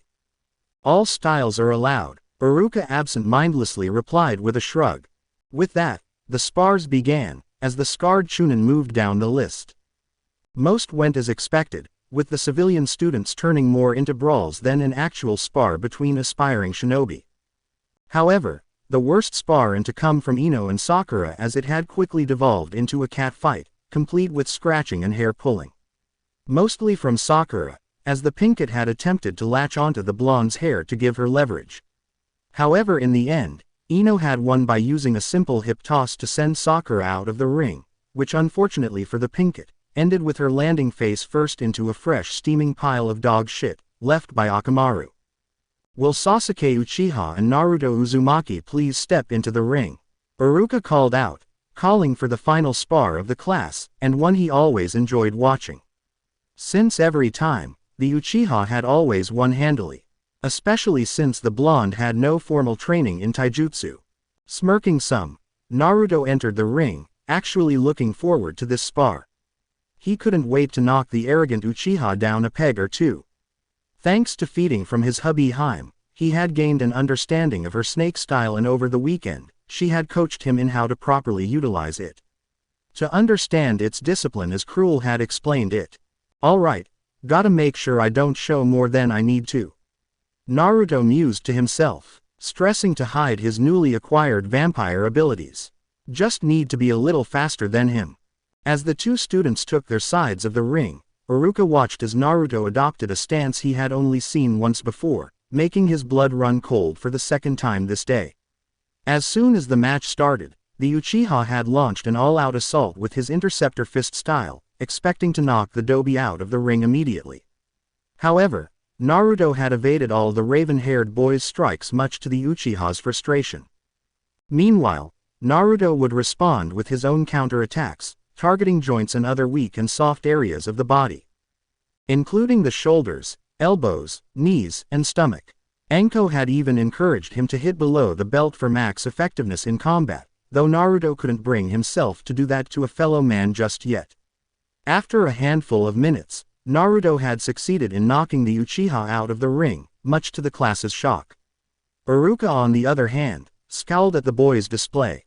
"Naruto, you are disqualified for using an unauthorized style," the instructor commented, earning a series of confused looks from the students of the students. "But Iruka-sensei, you said all styles were allowed." Ino spoke up, a frown across her face. While she was disappointed to see Sasuke lose the spar, she wasn't as blinded by her crush to see the instructor of the class as showing favoritism towards the raven-haired boy, thus making her doubt Sasuke's status as being top of the class. Iruka scowled as he heard murmurings echoing throughout the students, many of which were focused on him showing favoritism towards the Uchiha boy. Smirking, Naruto walked past the scarred Chunin, pausing momentarily next to the brown-haired man before whispering something only he could hear. "I know." The blonde grinned, before walking off, leaving behind a wide-eyed Iruka as he understood the implication. Evening. Iruka grumbled as he made his way home after a long day at the academy as the sun begun to set over the horizon. What had started out as a good day had quickly deteriorated, all starting with the damnable blonde brat still being alive. Not to mention after the spars, many of his students were now doubting him and questioning his methods. Some of the even bolder ones flat out accusing him of favoring the Uchiha over the other students. Chief among them surprisingly was Ino Yamanaka, one of the raven-haired boy's top fangirls. In a hurry to get home and drown his daily sorrows in alcohol, Iruka absent-mindedly turned down a dark alleyway which acted as a shortcut to his place of residence. However, he would never make it home as his world suddenly went black as he was rendered unconscious from behind. The last thing he felt was his body being effortlessly lifted off the ground and carried off to some unknown location. After some time had passed, Iruka groaned as he regained consciousness. He attempted to rub his head, only to find his arms and legs had been secured to some sort of wooden table. Vainly, he attempted to struggle to free himself, but with no success. It was then that he was alerted to others in the room, when he heard a soft feminine moan coming from in front of him. Craning his neck forward to see, his eyes widened in shock as he took in the appearance of Anko and Naruto making out in front of him. "Wah!" he exclaimed, alerting them to his presence. "Ah, he's awake," Anko purred, as she licked her lips in anticipation. "Seems like it." Naruto chuckled as he wrapped his arms around the snake mistress's waist as she leaned back into his embrace. "You ready to play, hubby Heim?" "Oh, I've been looking forward to this." She grinned sadistically, gently prying herself from her sire and lover's embrace. "You hurt someone precious to me, Iruka." "No now Anko-chan." The scarred Chunin stammered in fear. I don't know what you're talking about." "So you deny your involvement of keeping my little whiskers late after class on last Friday, knowing full well what day it was?" The snake mistress stated as she slowly drew a kunai from her pouch, gently dragging the edge along the man's thigh, causing him to whimper in fear. No doubt, to give that pathetic group of blood sacks time to set up their trap. Ah. The man screamed out as Anko jammed the kunai into his thigh. Ah. Anko chastised mockingly. "No lying, you see, I already know the truth. How you blame my little whiskers for your parents' death. How you deliberately hold him back and sabotage him just to stoke your fragile ego. Even today, you singled him out for using my style that I gave to him, yet you allowed other students to use other styles. Why is that?" she questioned, despite already knowing the reason. This was just to toy with the man. "I don't know what he screamed out once more, as Anko cut further into the man's thigh, causing a large amount of blood to seep out onto the wooden table below him. This wasn't missed to the snake mistress, as her fangs became elongated at the scent of fresh blood. "Seems you're a slow learner." The purple-haired vampire grinned as she moved down to the end of the table and began to crank a wheel that was located there. As she did so, Iruka could feel the restraints on his limbs begin to pull at his hands and feet, forcing him to stretch to his limit, much to his discomfort. "Wah, what are you going to do to me?" he choked out, fear evident in his voice. "Now where would the fun be if I just told you, when I could show you instead?" She grinned, showing off her fangs, much to the man's horror. Slowly and methodically, she cranked the wheel even more. The more she twisted the wheel, the more Iruka groaned in pain as he felt as if his arms were about to be pulled from their sockets. After a few more cranks, that's exactly what happened as a loud popping sound was heard, followed immediately by the screams of pain from the scarred man. Anko on the other hand, merely chuckled in delight at the Chunin's pain. "Scream all you want, Iruka." Anko smiled. "No one will hear you, no one will help you." From the side of the room, Naruto watched as his lover continued to torture the poor man. Part of him felt a sense of pity for the man's predicament, but that part was quickly snuffed out. Since part of feeding from Anko, Naruto had also gained some of the woman's sadistic personalities, thus, allowing the blonde to enjoy watching his lover work her craft. Somewhat finding himself aroused by her actions. For hours, Iruka's screams of pain echoed off the walls of the room they were in as Anko continued to work the crank of the table, slowly and painfully pulling the man apart, piece by piece. His left arm was the first to go, as it got ripped off at the elbow. Then his right hand that had come off at the wrist, before finally his legs. One of which came off at the knee, while the other at the hip. Leaving the poor scarred Chunin alive and in a lot of pain. Stepping up behind his lover, Naruto wrapped his arms around her one last time as he looked over her handiwork. A sadistic grin spread across his face. Much like her, his fangs were visible for all to see due to the scent of blood in the air.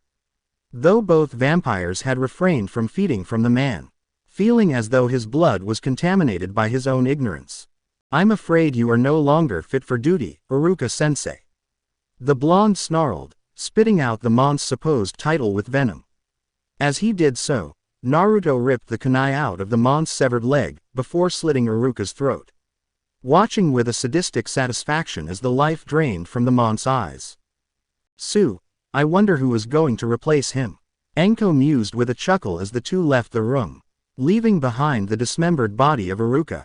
Naruto, age 13. It had been 3 years since the blonde had become a vampire, and overall, things have gone exceedingly well for him. Aside from additional skills and knowledge he had gained from feeding from the victims of their hunts, Anko, Cruel, and even Yoko had taken to training him in other areas as well. With the snake mistress, he had learned more advanced stealth and assassination techniques, as well as refining her snake-style taijutsu, so he could use it far more efficiently. Yoko had tutored him in the art of fuinjutsu, as well as lecturing him about his clan's, the Uzumaki clan, rich history. Having been sealed inside 2 Uzumaki women prior to her current former host, she was well versed in the clan's history. Even if she didn't get along well with Mito, she was still able to access the woman's memories and knowledge. And with her time with Kushina only added to that knowledge. Aside from torturing the poor blonde with history lessons, the Kitsune woman had rewarded the blonde by teaching him her Kitsune-style taijutsu, which due to its focus on evasion and counters, blended perfectly with the snake style he was already using.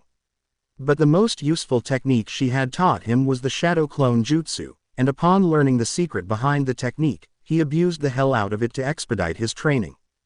Lastly, there was Cruel, the vampiress that had turned him and introduced him to this new life. She had taken the task of not only training him, but also Anko in their vampiric abilities. From using their heightened senses to keep aware of the surroundings, to the use of the mist form to be able to slip into enclosed areas. An extremely useful ability all three had utilized when hunting down the various members of the Untouchables, which they had managed to clear out most of the infamous group, as well as getting the proof Hiruzen needed to arrest the council members that had protected the criminals, alleviating the elder village leader of a fair chunk of paperwork.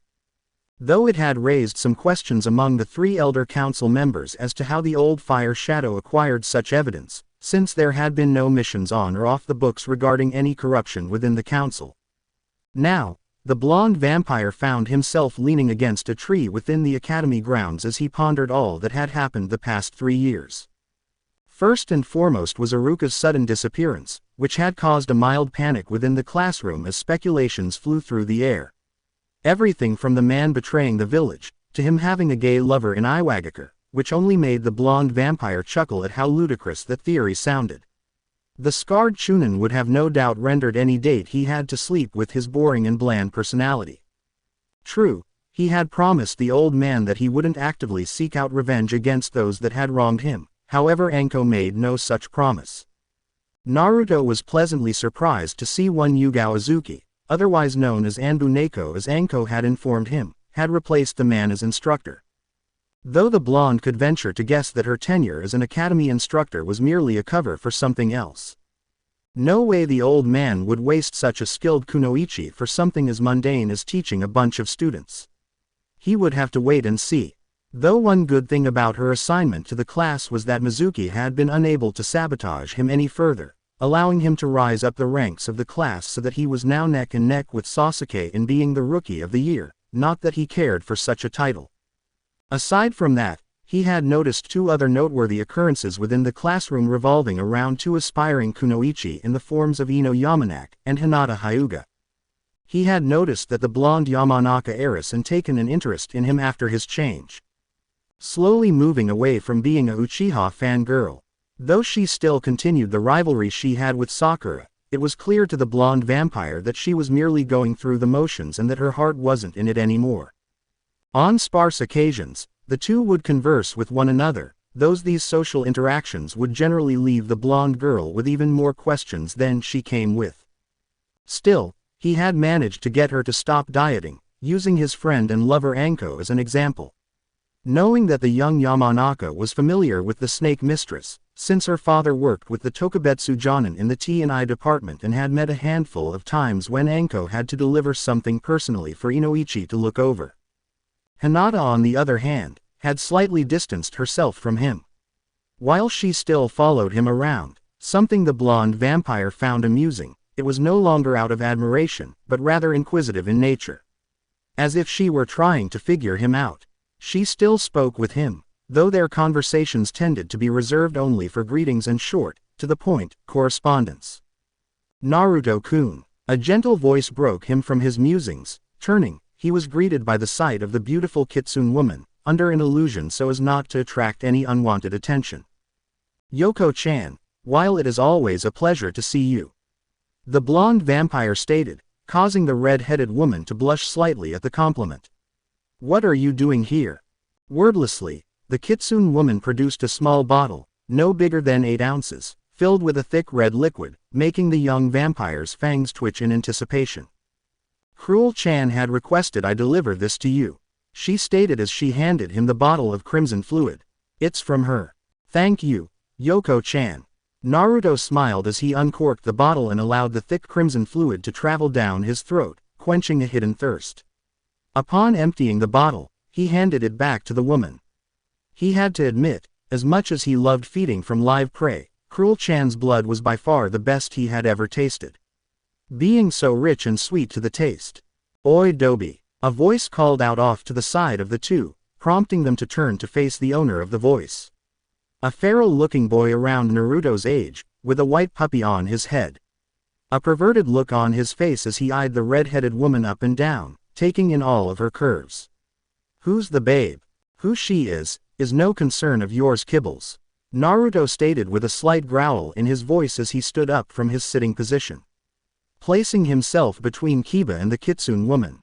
Whatever, loser. The feral boy scoffed, turning his full attention to the red-haired bombshell. So what do you say, babe? How about you ditch this loser and come with a real alpha male? I guarantee you'll never want to leave me once I bend you over and dominate you. TCH. Yoko scoffed. A pathetic runt like you couldn't even get me wet, let alone get me off. Naruto couldn't help but openly snigger at the Kitsune woman's retort, as Kiba's face became red in anger and embarrassment. Akamaru, his faithful partner, whimpering slightly as he felt something powerful and primal radiating from the red-headed woman. You bitch, Kiba sputtered in anger, enraged by the woman's insult. Then I'll just have to put you in your place beneath me. Fearing his partner was about to do something incredibly stupid, Akamaru quickly vacated the feral boy's coat and scampered away, cowering beneath a set of bushes nearby. Whimpering in fear, meanwhile Kiba, ignoring his partner's strategic retreat, launched himself towards the red-headed woman, fully intending on forcing the woman to submit to him. However, before he could even take 2 steps towards the duo, Naruto had disappeared from sight, only to reappear directly in front of him with a speed he had never seen before. The blonde's hand wrapped firmly around the feral boy's throat and in one swift motion, had brought Kiba up into the air, before choke-slamming him into the ground, knocking the wind out of the poor Inuzuka. Let this be a lesson to you, mutt. Naruto growled, his eyes flashing blood red for a split second. Never speak in such a way to those I consider precious. Kiba could only groan in reply as the blonde vampire walked away from him. leaving the feral boy to crawl out of the hole he had found himself in. For her part, Yoko couldn't help but blush at how Naruto had defended her. His efficiency in dispatching the so-called alpha male had stirred something deep within her. A buried instinct to find a mate to bond with. Sorry about that, Yoko-chan. The blonde smiled at the woman. You have nothing to apologize for, Naruto-kun. Yoko replied, forcing down the blush that dusted her cheeks. Hoping the blonde had not noticed. At any rate, I should return to the manor. I shall see you this afternoon, Naruto-kun. I shall see you then, Yoko-chan. Naruto grinned as he watched the kitsune woman depart. I wonder what she was blushing for. Unknown to either of them, a pair of light blue eyes watching their encounter from afar. As Naruto retook his spot against the tree he had been sitting against to enjoy the rest of the lunch break, the figure watching him decided to act now. Maneuvering her fingers into a practiced position, she initiated her jutsu. Naruto's eyes widened for a fraction of a second before a small smile graced his lips. Naruto's mindscape. A foreboding feeling entered the blonde girl as she slowly navigated her way through Naruto's mind. It didn't help that the place looked like an abandoned sewer with thick fog blanketing the ground, coming up to her knees. Eventually, the pathway she walked came to an abrupt stop as what once appeared to be a gate of some kind loomed before her. The bars twisted and broken, and bent outwards, as if something massive and powerful had broken out of its prison. What the hell? Ino murmured to herself, inspecting the broken cage. Forgive the mess. A smooth and suave voice spoke from behind her, startling the poor mind walker as she whirled around to face her uninvited visitor. Only to find the form of Naruto Uzumaki standing a short distance away. I wasn't exactly expecting having company over, otherwise I would have cleaned up. For her part, Ino could only stare at the blonde boy before her. A blush creeping up on her cheeks as Naruto entered his mid without his usual trench coat he wore, allowing the blood-red mesh shirt he wore to display all of his growing muscles in all their glory before the young mind walker, causing her to bite her lip in appreciation. She couldn't deny that her fellow blonde had filled out far more nicely than the stick that was Sasuke Uchiha. The blonde girl stammered, unsure what to do as the blonde boy was not supposed to be allowed to interact with her while she used her mind-walking jutsu. You were curious. Naruto finished for her, flashing her a charming smile, eliciting a small nod in confirmation from the girl. What is this? She asked, finally finding her voice as she gestured at the broken cage. That, he mused with a small grin. We'll talk about that later, but first, let me clean up this mess. What do you mean? Ino asked, before watching as Naruto simply waved his hand, causing the environment around them to ripple slightly before it began to alter its appearance and location. Instead of the sewer-like system they were in with the broken cage, the two now stood in the center of a massive courtyard as a full moon hung high within the air. Just behind them was a large fountain, except the water flowing from it was red and thick, almost as if it were blood. In the distance, a large manor could be seen. Very extravagant looking, almost as if it were ripped directly from an old horror film she used to watch with her mother when she was a bit younger, looking as if it had been well maintained. Now then, Ms. Ino, Naruto stated politely, gaining the attention of the young mind walker as he gently took her hand into his, dusting her knuckles with a light causing her to blush.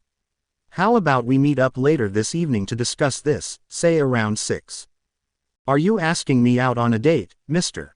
The young Yamanaka joked, more so to try and ease down the fluttering feeling in her chest.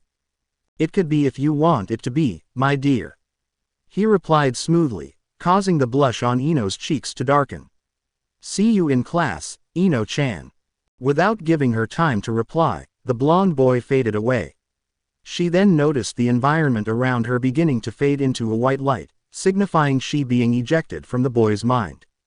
However, despite her apparent failure at discovering anything new about her blonde counterpart, she couldn't help but feel a bit giddy at the thought of meeting the boy later, in a more private setting. With a smile, she allowed herself to be pushed out of his mind. Later that evening, Ino was making her way down the street, feeling a fluttering feeling in her chest as she made her way to the place Naruto had told her to meet him at. The Hokage monument of all places. Specifically, the head of the Yondaime, which she found slightly odd. Though she supposed there was a reason for it. With a slight giggle and a small skip in her step, she turned the corner. Once again, allowing her imagination to entertain her with various scenarios that could play out once the two blondes were alone. Some more romantic than others. So wrapped up in her musings, that she failed to notice two figures lurking in the shadows, stalking her as if she were their prey. With a nod to each other, the two forms quickly moved to corner the blonde girl as one moved quickly ahead, while the other stayed behind her. Once in position, the individual ahead of Ino swiftly pushed her into an alleyway with a dead end, ensuring there would be no witnesses as to what was about to happen. His partner coming up behind him, effectively blocking off her only escape. "What the hell do you think you're doing?" she demanded, glaring at the two men, hoping that she wasn't displaying the fear she truly felt. "Well, little lady," one of the men chuckled darkly as his eyes roamed up and down her young body. "You're going to entertain us for the evening." "I'm not that kind of girl," Ino growled, her eyes scanning for a means to escape. "That's what the Uchiha brat says." The other spoke, stepping out into the light for her to fully see his face, causing her to gasp out in shock and stumble backwards. Blocking her path was none other than Mizuki, her instructor in the academy. Ino had always had a bad feeling about the man. The way he would leer at her and the other female students in the classroom, especially during the taijutsu spars between the girls. However, another piece of information stood out to her right now. "What do you mean, Uchiha?" Ino inquired, narrowing her eyes at the duo. "Did Sasuke put you up to this?" "That brat," the other male shrugged as he stepped forward, showing him to be a Chunin the blonde Yamanaka heiress had not seen before. "Nah. He wouldn't want to sully his name. Now, why don't you put your mouth to good use?" To get his point across, he lowered his hand to the zipper of his pants, making it very clear what he was expecting her to do. The silver-haired Chunin beside the man mirroring his actions as the two slowly began to stalk towards the young blonde, prompting Ino to back away from the two, before coming to a stop as she backed into the wall that sealed off the alleyway. Fear evident in her eyes as the two drew closer and closer to her. "Well, well, well, what do we have here?" A feminine voice echoed mockingly through the alleyway, prompting both men to stop in their tracks. "Why, it looks like we have a couple of needle-dick, wannabe rapists, my dear." A male voice echoed as well. Almost instantly, two figures materialized behind the two would-be rapists. The female sporting a fan ponytail, while clad in a tan trench coat. Her arms quick to subdue the nameless Chunin, as she held him in a rear-naked chokehold, forcing his head painfully to one side as her free hand covered his mouth, giving the purple-haired woman access to his neck. Allowing her to bite down on his neck, eliciting a muffled scream from the man. Meanwhile, at the same time, a blonde male appeared behind Mizuki, placing him in the same position his partner was now in. Wasting no time, the blonde also bit down into the neck of his captive, draining him of every ounce of blood he had, while also absorbing his memories and knowledge. Something he was going to have to sort out later, if the flashes he was receiving were any indication. Once done with the two men, the vampire duo dropped the bodies without a care before turning their attention to the horrified blonde girl whom was still trapped within the alley. Now with two vampires, stepping into the light, Ino's eyes widened once again in shock as Naruto's face came into view. Trace amounts of blood around his mouth. "Are you okay, Ino-chan?" he inquired, his voice sounding genuinely concerned for her, snapping her out of her shock. "Naruto-kun, you have some." Enko motioned around her mouth, gesturing that he had some blood there. "Oh, right," the blonde commented, quickly cleaning it away. "Thanks hubby Haim." Naruto," Ino stammered as she tentatively took a few steps towards the blonde vampire. Her mind still trying to process what had all happened in the span of a few minutes. You. Take a deep breath and calm yourself, Ino-chan." The blonde vampire instructed. "You've been through a lot in a short amount of time. No doubt you have questions, and I promise, you will get answers." Upon hearing his words, the weight of what the two men were planning to do to her came crashing down around her, causing her knees to go weak as she stumbled forward, only to be caught by Naruto. Allowing her to sob into his chest, as he wrapped his arms around her in a comforting fashion. whispering soothing, comforting words into her ears. So, what do we do with these sacks of shit? Enko inquired, gesturing at the two bodies lying on the ground. He have anything of note? The blonde inquired, rubbing the blonde girl's back as her sobs began to quiet down. Few petty crimes. The snake mistress shrugged in an uncaring manner. Pickpocketing and petty theft, nothing really of note. What about that bastard? Oh, Gigi is going to love this. Naruto grinned with a dark chuckle, turning his head to look at the snake mistress. Good old Mizuki here has secretly been meeting with none other than Orochimaru. Even had plans to steal the forbidden scroll for the pedophile. Damn, Hokage-sama is going to love hearing that. Enko commented sarcastically, knowing the old man was going to blow a gasket upon learning the snake bastard had a mole inside the village. Wait, Ino shot up, looking between the two. The Hokage knows about this. The blonde girl gestured to the two of them, and the two dead bodies on the ground. Why don't you go ahead and inform Gigi? Naruto nodded towards the snake mistress, whom was now sporting a knowing smile. After all, I did promise Ino-chan some answers. All right, Casanova. Enko winked at her blonde lover. Just don't do anything I wouldn't do. And what exactly won't you do, hubby Haim? The blonde shot back with a grin. You'll just have to find out for yourself, now won't you? The purple-haired vampire winked before disappearing into a mist, much to Ino's shock. Well, best if we don't linger here ourselves.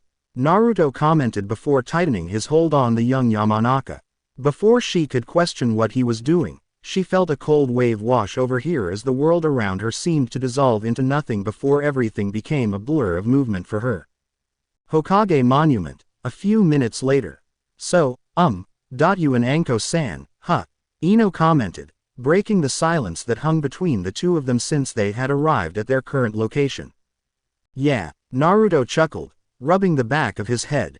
She's one of my girlfriends, happened about 3 years ago. What do you mean, one of your girlfriends? The blonde girl narrowed her eyes at her fellow blonde. I swear, if you're a pervert playing with their emotions, I will mind you so hard, you'll think your name is Yono. The blonde vampire merely shrugged off the young mind-walker's threat. Knowing full well at her current stage, she wouldn't be able to do anything. The only reason she was able to get inside his mind earlier today was simply because he had allowed her to. Nah, it's nothing like that. I leave the skirt chasing to that horned dog Kiba. He replied as he took a seat next to the Yamanaka, overlooking the village below them. While not official until I become a genin, I am the last of my clan, or clans rather. As such, the old man will be placing me in the Clan Restoration Act. Ino calmed slightly upon hearing his explanation. Being from an established clan herself, she understood the workings of the Clan Restoration Act, or CRA for short. For last surviving males, it was every pervert's fantasy, having a harem of girls surrounding them. It usually didn't end well for the women who were forced into it, as they were treated more as objects than human beings. It was even worse for the last surviving female clan members, as they were reduced to nothing more than a breeding stock with no say whatsoever as to who would help conceive. Either way, it was a loveless union. However, something about how Naruto and Anko interacted with each other made her feel that something was different. The young mind walker could see that there was love between the two known pariahs of the village. Perhaps a kindred spirit in one another. So, Naruto mirrored. Who's the other girl? Ino asked. Is it that redhead that came to visit you earlier today? Who? Yoko-chan. Nah, she is someone I consider precious to me, but we're not at that level. Whether that changes in the future remains to be seen. The blonde vampire shrugged. But to answer your question, my other girlfriend is Cruel Teps. And, she's the one who changed me. Changed you? The girl questioned, before it dawned on her. You mean? You remember that day, 3 years ago Iruka held me after class? He asked, giving her a clear picture as to when it all started. Yeah, Ino nodded, recalling the day in question. Iruka-sensei blamed you for knocking over the bookshelf, even though you were nowhere near it. It was unfair, because it was your birthday too. Yeah, he nodded in agreement. What you didn't know was that it was all a setup. Iruka had purposely singled me out to keep me as late as possible while a mob gathered with one purpose. To kill me. Hearing this, Ino's eyes widened as she let out a gasp in shock. You see, the Yondaime didn't kill the Kyuubi like everyone thinks he did, as there is no way to kill a being of pure chakra. Naruto explained, preparing to drop a massive bomb on his fellow blonde. So, he sealed it away into an infant child, born that night. The girl all but whispered as her mind digested the information she was being given. However, her mind quickly snapped to the broken cage she saw within the young teen's mind. The cage, that held. It used to, yes. He nodded in confirmation. However, that night 3 years ago, the villagers nearly succeeded. They tortured me for hours before one moved in to deliver the final blow. A lightning jutsu to my chest. Shortly afterwards is when Cruel Chan found me at death's door. She gave me an offer, die or a second chance at life. So she changed you into a vampire. It felt weird for her to say it out loud, despite seeing the proof firsthand. What with Naruto and Anko both appearing out of nowhere when the two Chunin were about to her. Especially with the way both had dispatched her would-be attackers. I know, sounds weird, right? He chuckled. But, you walk in the daylight, and first off, forget everything you've read or seen in movies about vampires. Naruto stated, the only thing that is true is that I drink blood, however, I can eat normal foods as well, which thanked Kami for that. Could you imagine I would be if I couldn't eat ramen anymore? Ino couldn't help but giggle at this. You dork, of course you would be more worried about ramen than anything else. The blonde girl said, still giggling slightly. But what happened to the, you know? Is it free or something? She is free, yes. He replied, gauging the teenage girl's reaction. In fact, you saw her earlier today.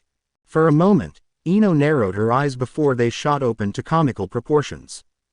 That woman that came to you this afternoon, she exclaimed with a mixture of shock, fear, and a bit of excitement. Correct, Ino-chan, Naruto replied. As you guessed, Yoko-chan is the Kyuubi no Yoko. However, there is more that happened that night than many know. Now, you are no doubt going to ask how she got out if she is supposed to be sealed within me. Ino nodded in confirmation. Well, the Reaper death seal the Yondaime used linked my soul to the foxes. Short version, if I die, she dies. He continued. However, part of becoming a vampire involves dying in order to be reborn. Which created a paradox within the seal. I died, but my soul didn't pass on. So in the seal's confusion, it ejected Yoko-chan. The young mind walker remained silent for a handful of minutes as her mind tried to comprehend everything she had been told and rationalize it. First and foremost, the boy she had developed a crush on over the past 3 years was a vampire, and a hot one at that. Secondly, the Kyuubi was now free walking around the village. Does the Hokage know about, well, everything? Yeah, he knows, he replied. He knows about Yoko-chan, and he knows about me being a vampire, as well as Anko-chan. As well as anyone else I turn to bring into the coven. Cruel-chan has stated many times that she wants me to find compatible mates to bring into the fold to help bring her family back to its former glory. How does it work? Ino inquired, a bit curious about the blonde vampire's circumstances. Being a vampire, I mean. Well, as I said, forget everything you think you know from books and movies. Naruto reiterated, as you have seen, I can walk in sunlight no problem. Holy ground has no effect whatsoever, and as Cruel-chan once told me, while extremely painful, getting staked in the heart will not kill me. Not to mention, I can pretty much regenerate from any injury. And drinking blood? Ino asked. You and Anko were talking about reporting something about Mizuki working for some traitor. Almost as if you could see his memories by drinking his blood. Very perceptive, Ino-chan.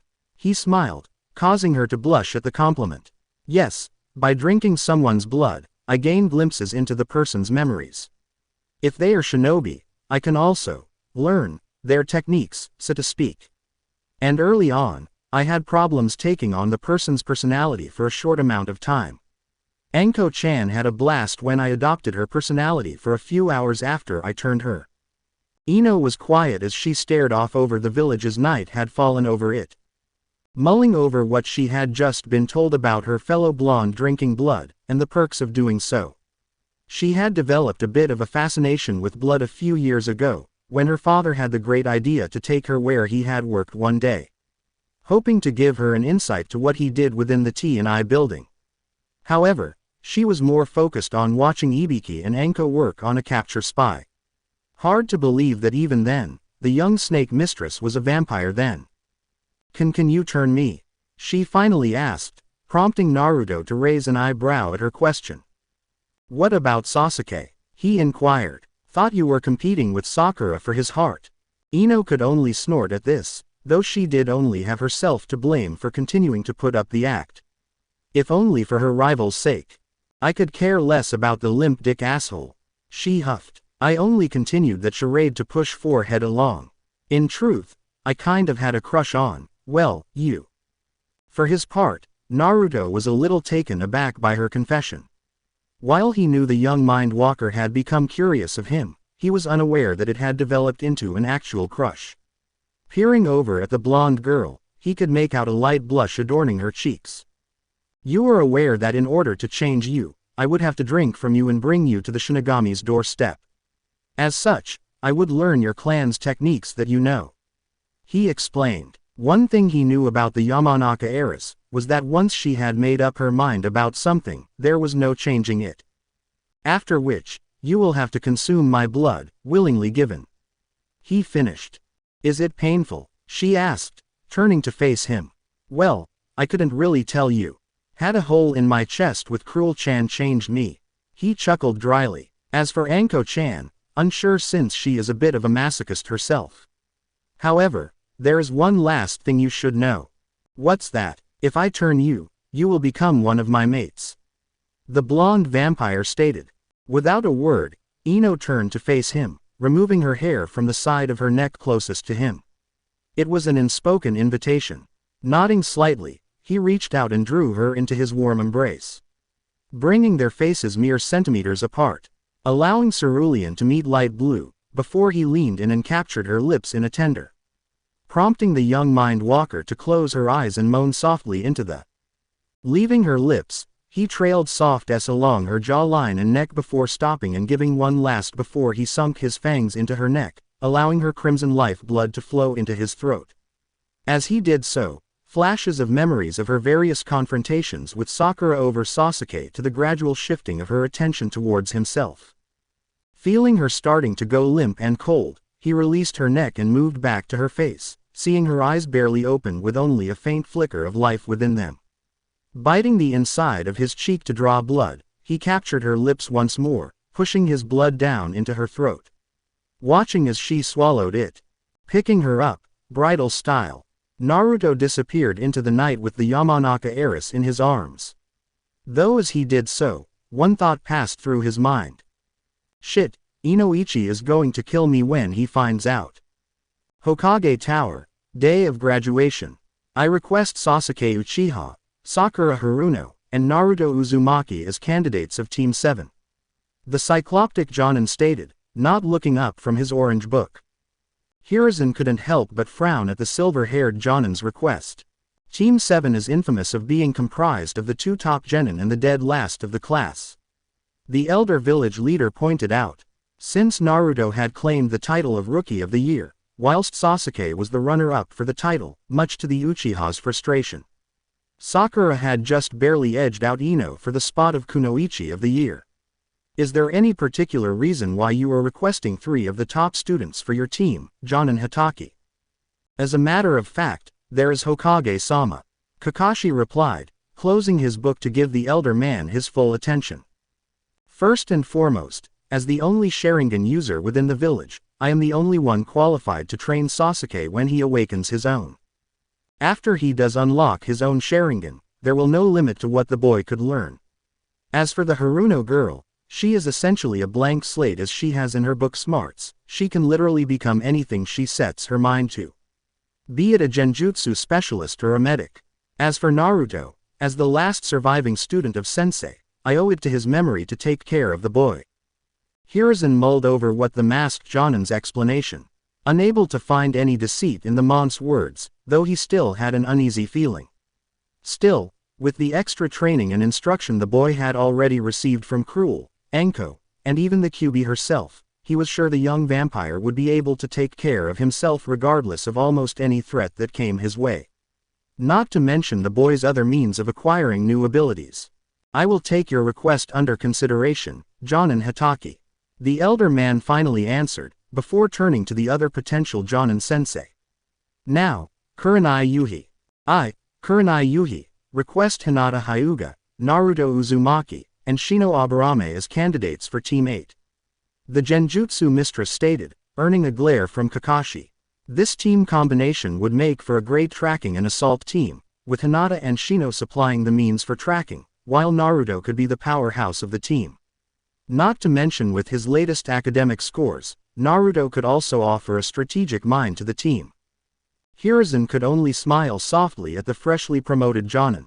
While she made a compelling argument for her team selection, the old Fire Shadow knew that she had a more personal reason for requesting the Uzumaki boy. Like Anko, the young Genjutsu mistress, along with the others dubbed the Ice Queens, adored the blonde.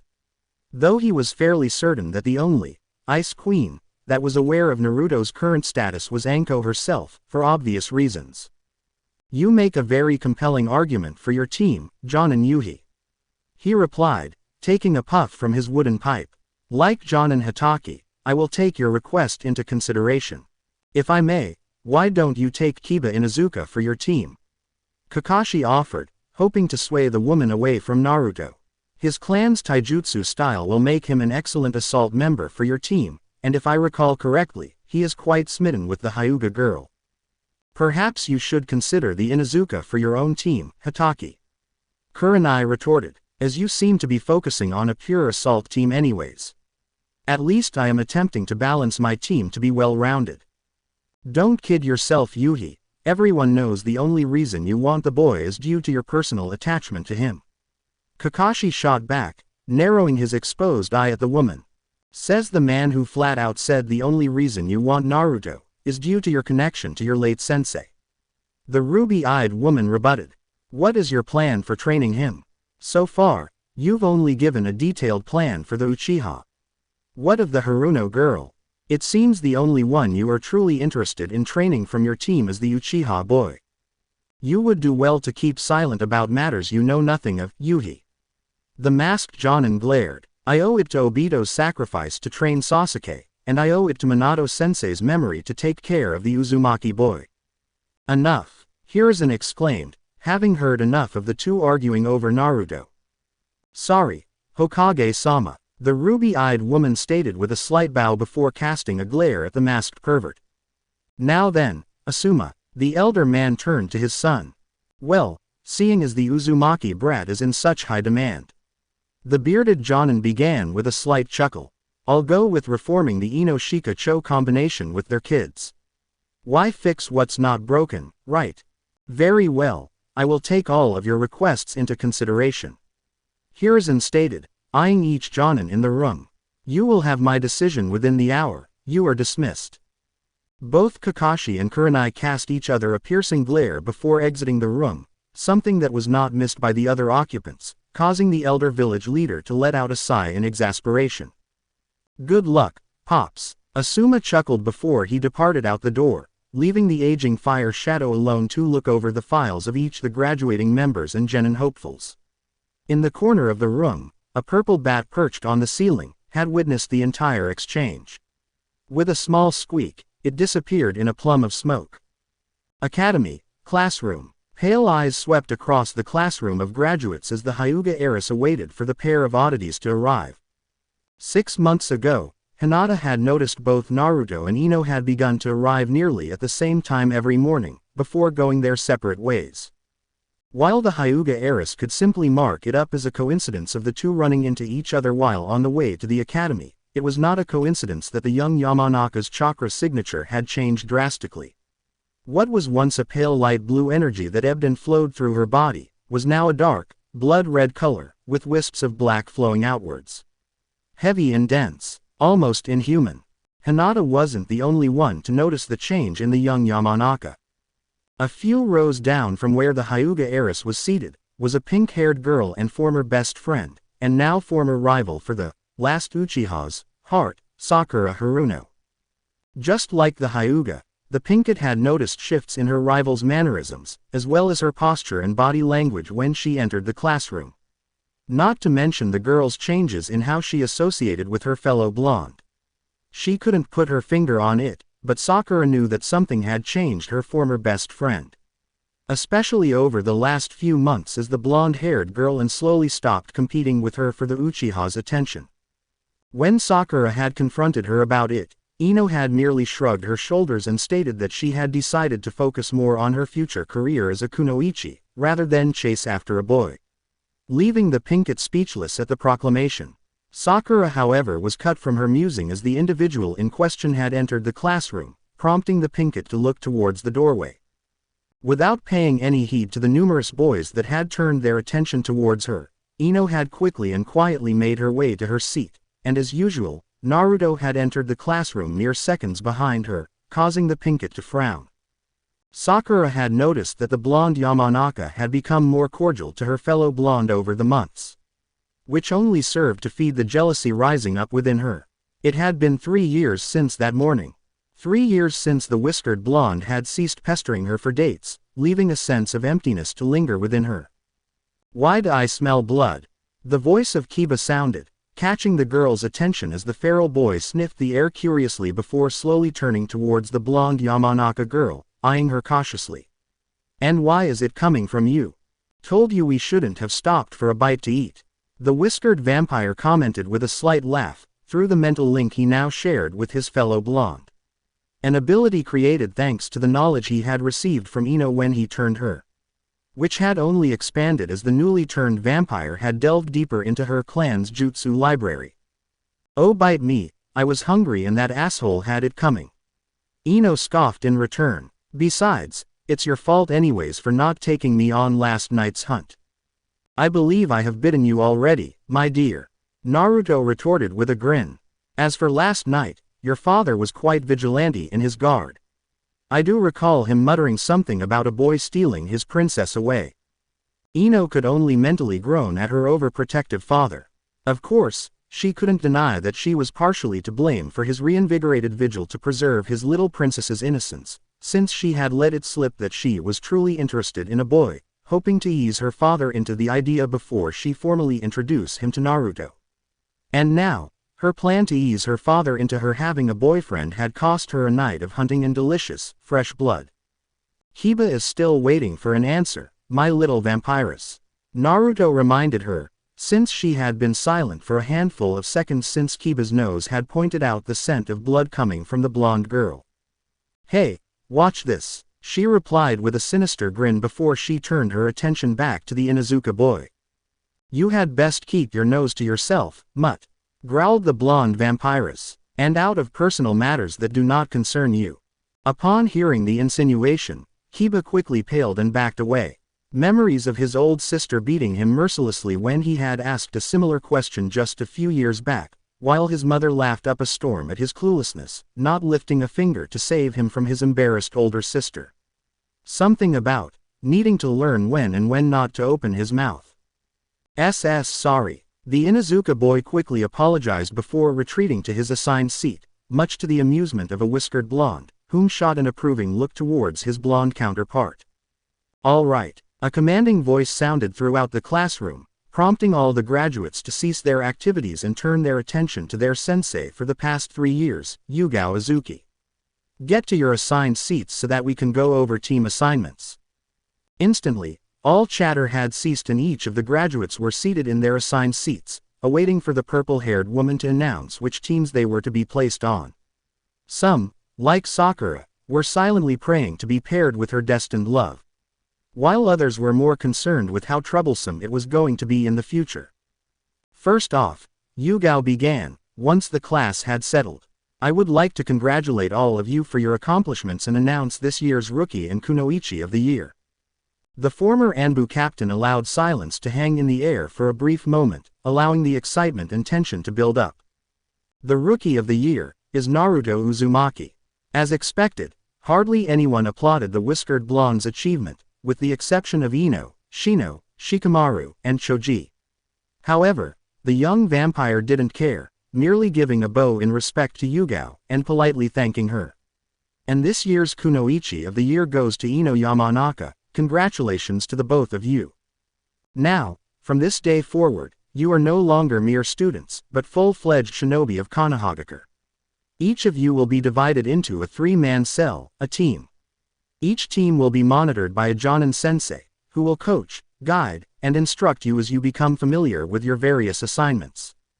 Minutes ticked on as Yugao began to list the various teams, some of which earned cheers of celebration of being assigned to a particular team with their friend, crush, or even due to being assigned their favorite Jonin. While others sported downcast expressions due to being separated from whom they had wanted to be on a team with. Now, Team 7 will consist of Hinata Hyuga, Kiba Inuzuka, and Sasuke Uchiha. Yugao read off, getting a silent nod from the Hyuga heiress, and a whoop of celebration from Kiba, and a grunt from the Uchiha. Your Jonin sensei will be Kakashi Hatake, better get comfortable. What does that mean, Yugao sensei? Hinata inquired with a curious look. You'll see. The purple-haired woman smirked before turning her attention to the list. Shino Aburame, Sakura Haruno, and Naruto Uzumaki, you 3 will make up Team 8, your Jonin sensei is Kurenai Yuhi. The only noise that came from the selected names was a low groan from the Pinkett, lamenting that Kami had forsaken her and tore her from her one, true love. Causing the whiskered vampire to roll his eyes at the girl's overdramatic antics. Team 9 is still active. Yugao continued, ignoring the drama the Pinkett was putting on. Team 10 will be Ino Yamanaka, Shikamaru Nara, and Choji Akamichi. Your Jonin sensei will be Asuma Sarutobi. Your Jonin sensei will arrive in an hour. Until then, you are free to chat amongst yourself, do some extra training, or get something to eat. Troublesome. The Nara boy groaned. They reformed the infamous Ino-Shika-Cho combination. What did you expect? The rotund boy next to him offered as he munched on a bag of chips. It was obvious it was going to happen the moment all of us ended up in the same class. Still troublesome. The boy yawned before turning his attention to their only female teammate, and childhood friend, whom had her eyes closed. Figured you would be upset about not being on Sasuke's team, Ino. Opening her eyes, she peered over at the lazy Nara and simply shrugged. Guess it was too troublesome for you to keep up on current events. The Yamanaka chuckled. I haven't been chasing after the Uchiha for 6 months now. Decided to start focusing on my career instead of boys. Shikamaru merely grunted in agreement. Hey, Shino, Sakura. Naruto called out, catching the attention of his 2 teammates. Follow me, I know where to meet our sensei. Anko-chan told you, didn't she? Ino mentally questioned her sire. That, and I know how Ne-chan is. The whiskered blonde replied. Have fun, Naruto-kun. The vampiress mentally smiled. I'll see you later, Ino-chan. And how would you know where our sensei is? Sakura questioned, resisting the urge to call him an idiot like she had in the past. Well, I know her personally. Naruto replied with a shrug. She's like a sister to Anko-chan. Sakura flinched slightly, hearing the affectionate chan suffix that had so often accompanied her own name being attached to another woman's name, causing a small sense of jealousy to bubble up inside her. If you know where our sensei is, then we should make haste, Uzumaki-san. Shino spoke. All right then, follow me. The Jasmine Dragon. So, get the team you wanted, Nai-chan?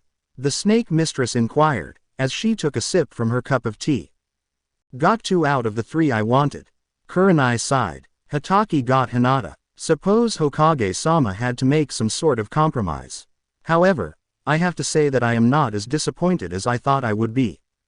Oh, well, if I am being honest with myself, I kind of wanted Whiskers on my team over Hinata.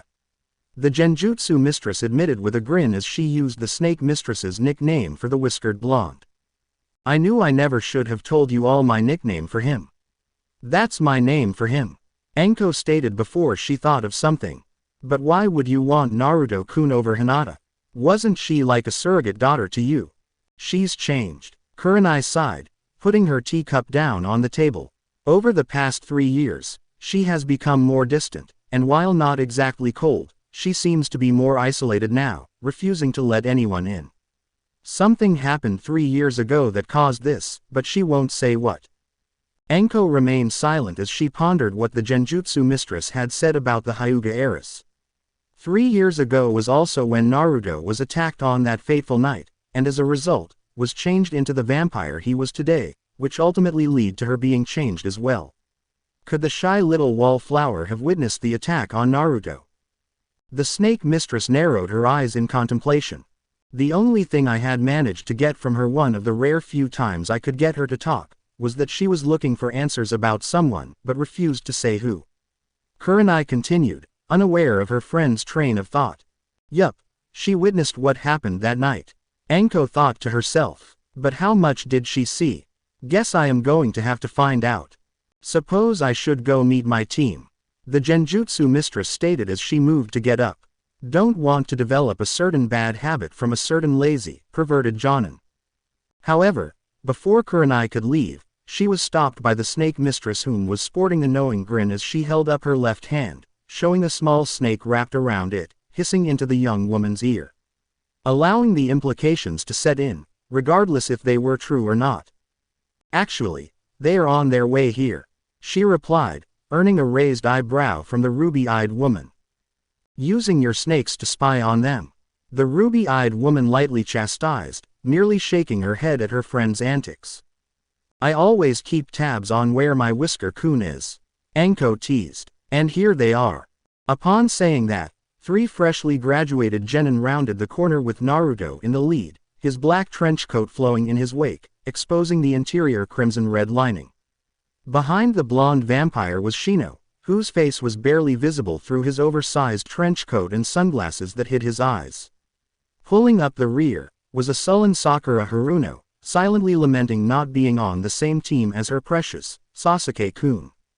Hubby Heim. The whiskered blonde grinned as he approached the 2 women, greeting his mate and fellow vampire first before turning his attention towards the Genjutsu mistress. Nai-chan, or should I call you Kurenai-sensei now? It would be appropriate if you were to refer to me as sensei while we are on the clock, so to speak, Naruto-kun. Kurenai smiled at the whiskered teen, before looking to the rest of her potential genin team. Now, how about you 3 sit down and join us? Nodding, the 3 genin each claimed a chair of their own around the circular table. Shino taking the seat closest to Kurenai, while Sakura claimed the one just next to him. Naruto however was promptly pulled into Anko's lap, much to the Genjutsu mistress's ire. Anko, could you keep your hands off of Naruto-kun for 5 minutes? Kurenai sighed as she and the other 2 genin looked on as the snake mistress firmly wrapped her arms around the whiskered teen's waist, pulling him close to her. While the ruby-eyed beauty was well aware of the relationship between the 2 pariahs, she had hoped her sister-like figure would at least restrain herself long enough for them to get past the team introductions. Of course, this was Anko she was talking about. On the other side of the table, the lone Pinkett could only witness the spectacle with a tinge of jealousy. Her inner persona finding it ironic that her outer persona had told the blonde teen countless times to just leave her alone, and now that the boy had done just that, she craved the attention he once showered over her. While Naruto wasn't rude to her outer persona by any means, he was simply apathetic towards her. Is this how he felt growing up?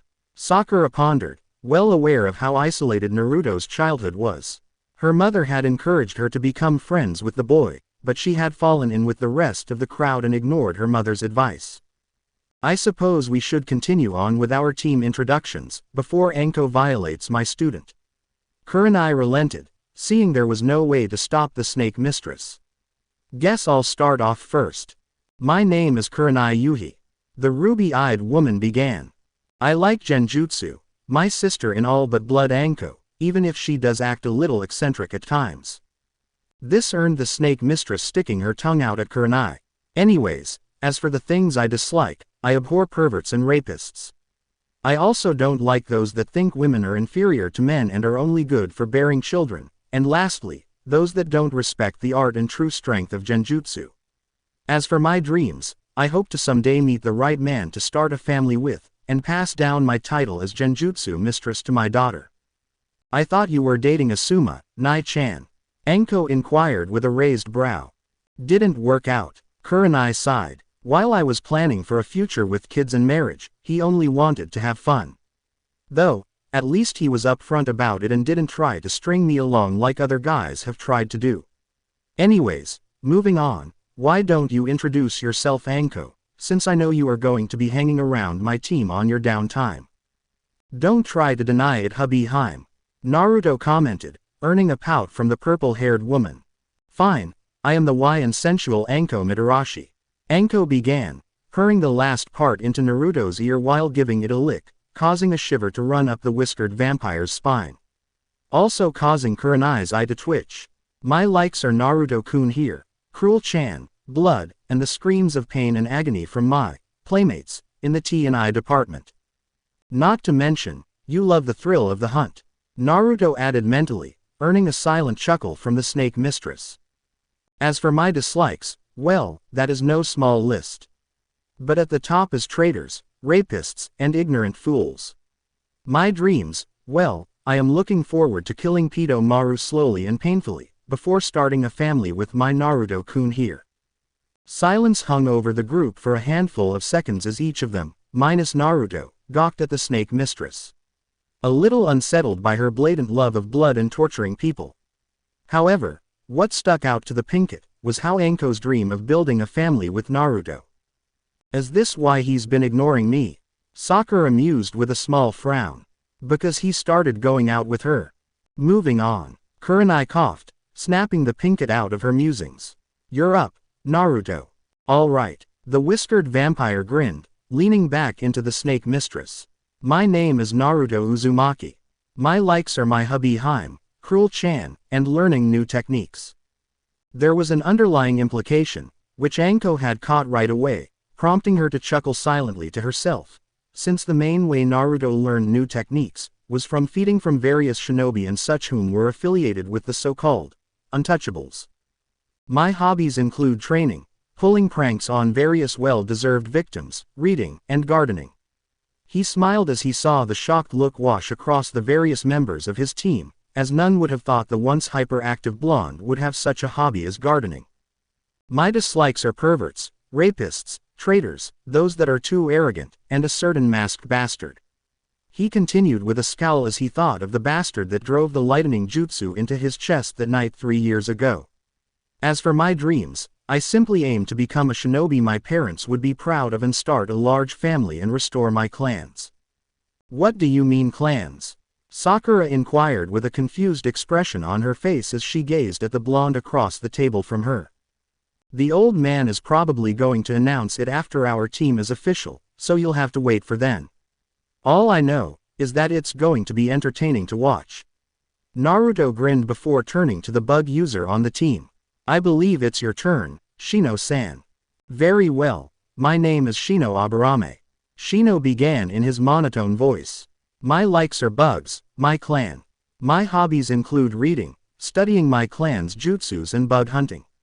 My dislikes are those that needlessly kill bugs and pesticides. My dream is simply to expand my clan, by finding someone suitable to marry. Very good, the ruby-eyed woman nodded, before turning her attention to her last student. Your turn. My name is Sakura Haruno. The Pinkett started but froze as she began to consider what her likes, dislikes, and hobbies were.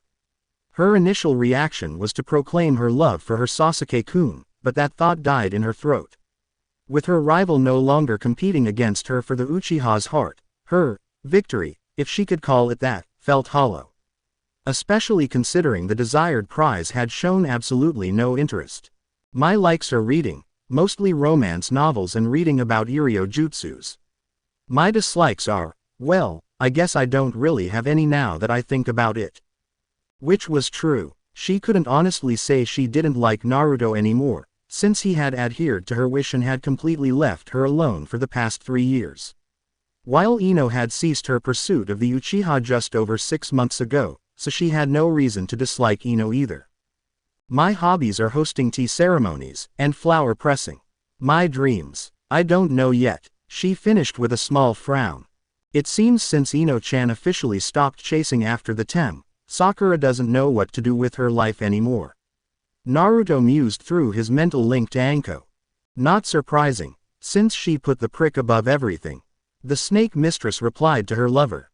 Still has fangirl tendencies though, going to have to get that out of her. I am sure you and Nai-chan can handle that. He mentally grinned, earning a sadistic grin from the purple-haired vampiress. Each of you are truly unique individuals, some more than others, Anko. Kurenai fake coughed the snake mistress's name, causing said woman to lightly glare at her. Anyways, we will be meeting tomorrow morning at 7 to administer the real genin test. Real genin test? Sakura questioned, looking at her sensei in shock. Come on, you didn't think the test we took today was all that was required to be official genin, did you?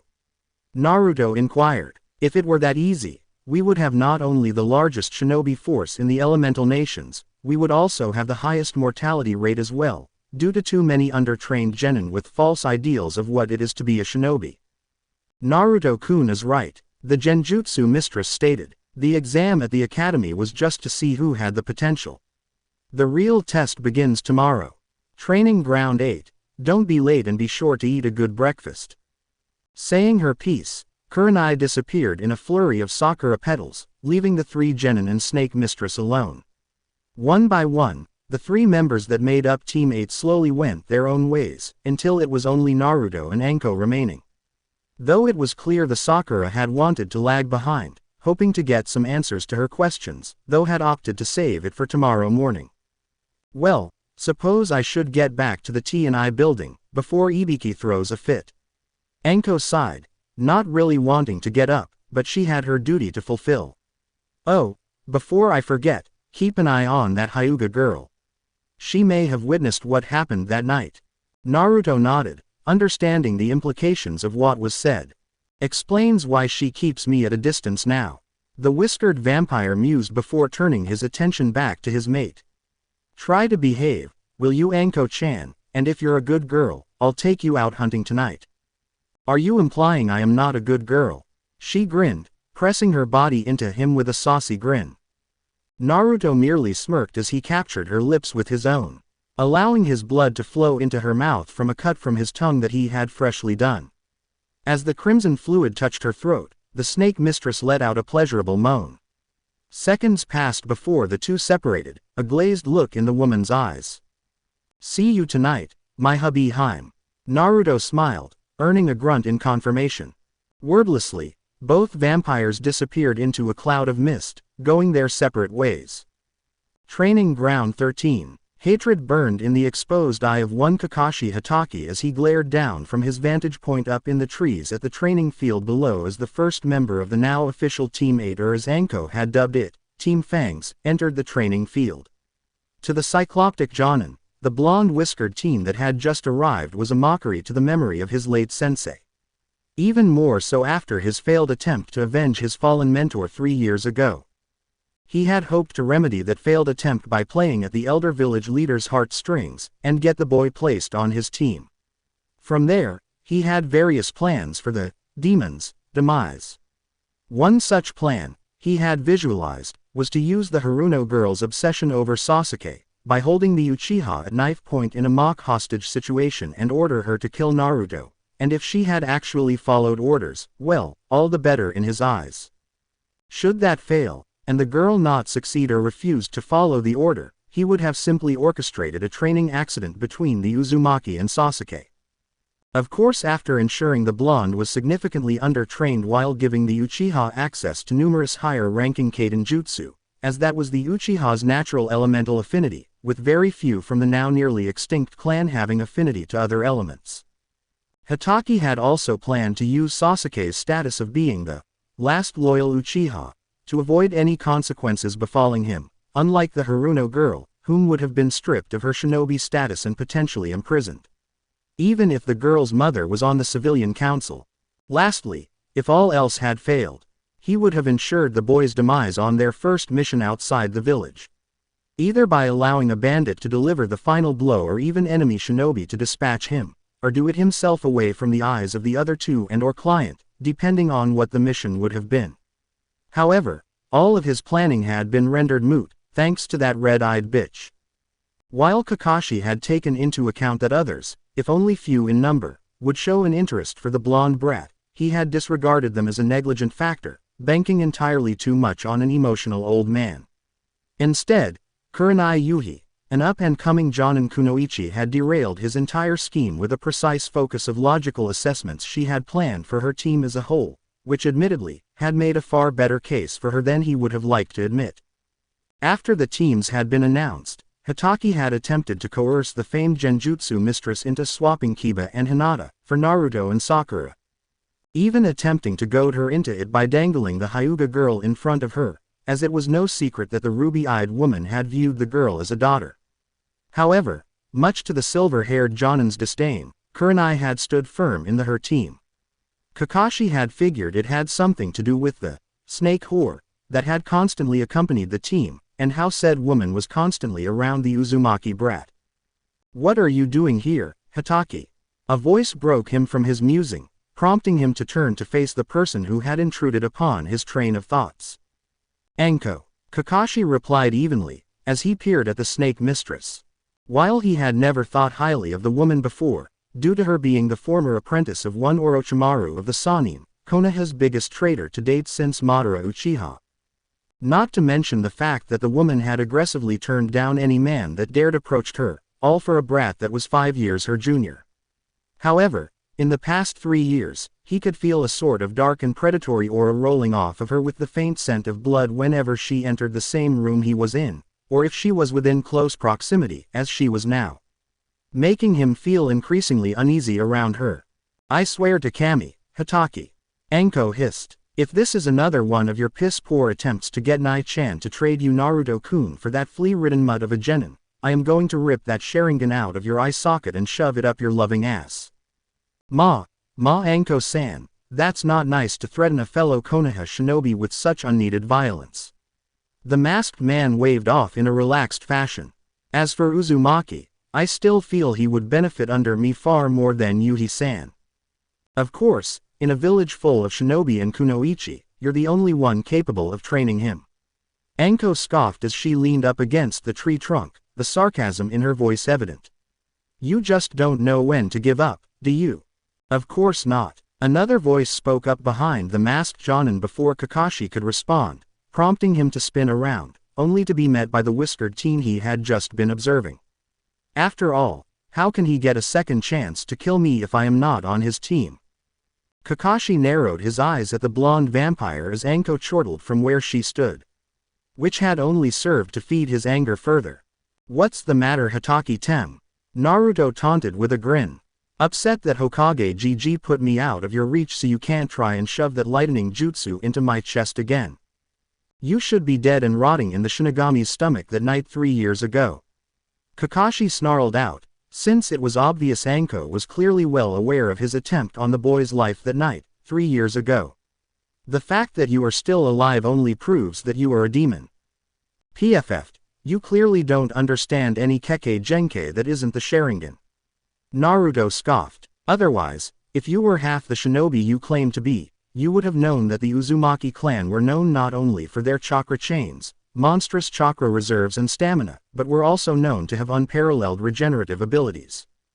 And to think, you were supposedly my father's best student." The blonde continued with a snarl. He would be ashamed at what you had become, Hitaki-tem. A blatant contradiction to his teachings. "Face it, Hitaki-tem, you are trash." Those final words echoed within the mind of the cycloptic man as both Naruto and Anko laughed darkly as they faded away from his vision, dispelling into clouds of mist that intertwined with one another, all the while their laughter echoing within his ears, before taking form once more on the ground below as the rest of the members of Team 8 were finally arriving, leaving behind a stunned Kakashi.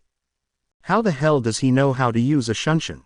The masked man scowled, unaware that what the two had used was not a shunshin. Growling to himself, the silver-haired Jonin departed in his own shunshin. "Morning everyone." Kurenai greeted her team as she entered the training field, eyeing the two vampires with an accusing glare. "You two are behaving yourself, right? You wound me, Nai-chan." The whiskered vampire mocked being insulted. When have we not behaved when Anko-chan and I have been alone together? Do I really need to make a list about all the things you two have done? The ruby-eyed woman lightly glared at the two. Our first D-rank mission, at Konoha Textiles, Anko-san had pulled Naruto-san into the changing room, and proceeded to make out with him. Shino delivered in his usual monotone voice. In addition, the provocative loud moans Anko-san made, only served to garner the attention of the patrons within the store. That was one time, Anko defended, childishly crossing her arms in front of her chest in a mock pout. Then there was the time at the Gilded Rose restaurant and in when you dropped butterscotch into the bartender's mixed drink. Sakura pointed out, recounting when their team had been sent to the establishment to help stock, clean, and in Anko and Kurenai's case, sample some of the drinks. First off, that was purely an accident when Anko-chan and I were wrestling around. Naruto trailed off when he realized his defense was not helping his case in the slightest. But hey, they got a very popular new drink out of the deal, so it worked out. While it is true that their new butterbeer beverage is very popular among its patrons, it does not excuse the fact that you two were horsing around while we were on a mission. Kurenai lightly chastised the two vampires, though she really did enjoy the new drink that came of their fooling around. That's only two things, the whiskered blonde challenged, though from the expressions Kurenai and his fellow teammates had, he could tell they had an entire list of things they have yet to mention. Let's see, this week alone you two had already swapped out the apples with onions at the caramel apple snack stand on the main road. Kurenai began to list off the series of pranks the two had unleashed upon their unsuspecting victims, holding up her index finger to emphasize the point. Put fast-acting laxatives in the chocolate in the mixture of the local bakery, as well as some rather questionable, special, ingredients in the batter for their brownies. The Genjutsu mistress raised 2 more fingers, bringing the current tally to 3. Making the store extremely popular for the rest of the day. Both Anko and Naruto couldn't help but giggle amongst themselves at the memory of that particular prank. And then there was that fiasco at the Inuzuka kennels, when the two of you, accidentally, sprayed poor Kiba with bottle of female hormones to encourage breeding amongst the pack. A 4th finger was raised, while the two of them struggled to hold in their laughter. As well as Sakura, whom was beginning to snigger at the outcome. Which resulted in a pack of large male Inuzuka wolfhounds trying to mount Kiba. It only compounded the matters further when Sum had come out to see what the commotion was, and had fallen to the floor, laughing her ass off at the predicament her youngest child was in. In our defense, he was asking for it when he tried to proposition Anko-chan. Naruto stated. On a positive note, Kiba-san has become more humbled after that particular incident. Shino pointed out, since the feral boy had all but ceased any pursuit of any female after that. That is besides the point, the ruby-eyed woman stated with a sigh, turning her attention back to the pair of vampires. And not even 2 days ago, you two had showered the Yamanaka flower shop with highly concentrated mixture of lavender, chamomile, vanilla, jasmine, and valerian, which Sada Inochi, his wife, and anyone else that entered the shop for longer than 3 minutes fall asleep. That one was actually Ino-chan's idea, Anko pointed out, earning herself a light glare from her sister-like figure. What? She said her father was too stressed out and needed to relax more. Did I miss anything? Kurenai ground out. Well, this morning we put itching powder in the ANBU's uniforms, as well as sneezing powder in their masks, however we left Neko-ni-san alone. Naruto began, earning a groan from the Genjutsu mistress. Oh, we also swapped out the old Mon's book with a rather graphic yaoi novel. Anko added, though this particular bit of info prompted the team's Pinkett to gain a blush and a slight nosebleed. And we put timed paint bombs on the Hokage monument. The blonde vampire finished with a grin, which was mirrored by the snake mistress. Almost as if on cue, the sound of multiple small explosions could be heard in the distance as the faces of the village's previous Hokages were covered in a cloud of multicolored smoke. As the wind carried away the colorful dust and smoke, it revealed that all of the faces now had various Kumadori makeup. Each of the past Hokage's faces had been painted over, making them look like various kabukis. Wonder what we can do tomorrow to top this. Naruto mused out loud. Think that Genjutsu is ready. Anko added, earning a thoughtful expression from the blonde. Let's just start today's training. Kurenai could only groan in resignation as the two of pariahs began to plot the next day's string of pranks. Sakura, you start off with the chakra control exercises. I have you. Shino, work on your taijutsu with Anko-chan, and Naruto, you're with me to help identifying and breaking genjutsu. Team 7, Training Ground 3, later that day. Hinata Hyuga frowned slightly as she watched over the group of people that were scattered around the training ground, as their day of training was coming to a close. They were supposed to be her team, though that was being extremely generous calling them that. Since day 1, their assigned sensei had shown blatant favoritism towards the Uchiha on the team, giving the Inuzuka and herself only vague instructions while he took the raven-haired teen away for more personalized training. She was fairly certain that if Kiba and herself didn't have their clans to fall back on for the necessary training required of them, they would be at a severe disadvantage compared to the rest of their fellow graduates. The week full of D-rank missions didn't prove to be any better, as Kakashi would laze around, reading that Kami-forsaken book of his, while the Uchiha would slack off, doing the absolute minimum, leaving both Kiba and herself left to pick up the slack. As expected, once they had completed their tasks, meaning herself and Kiba, Kakashi and the client would heap praise upon the arrogant Uchiha for working so diligently, while the other members of the team were only given subpar credit for their contributions. While the Hyuga heiress had never considered herself a spiteful person, all of the special treatment the raven-haired emo received had made her sincerely wish the Kinslayer, Itachi Uchiha, would return and finish the job and spare her from having to constantly endure the arrogance the boy exuded.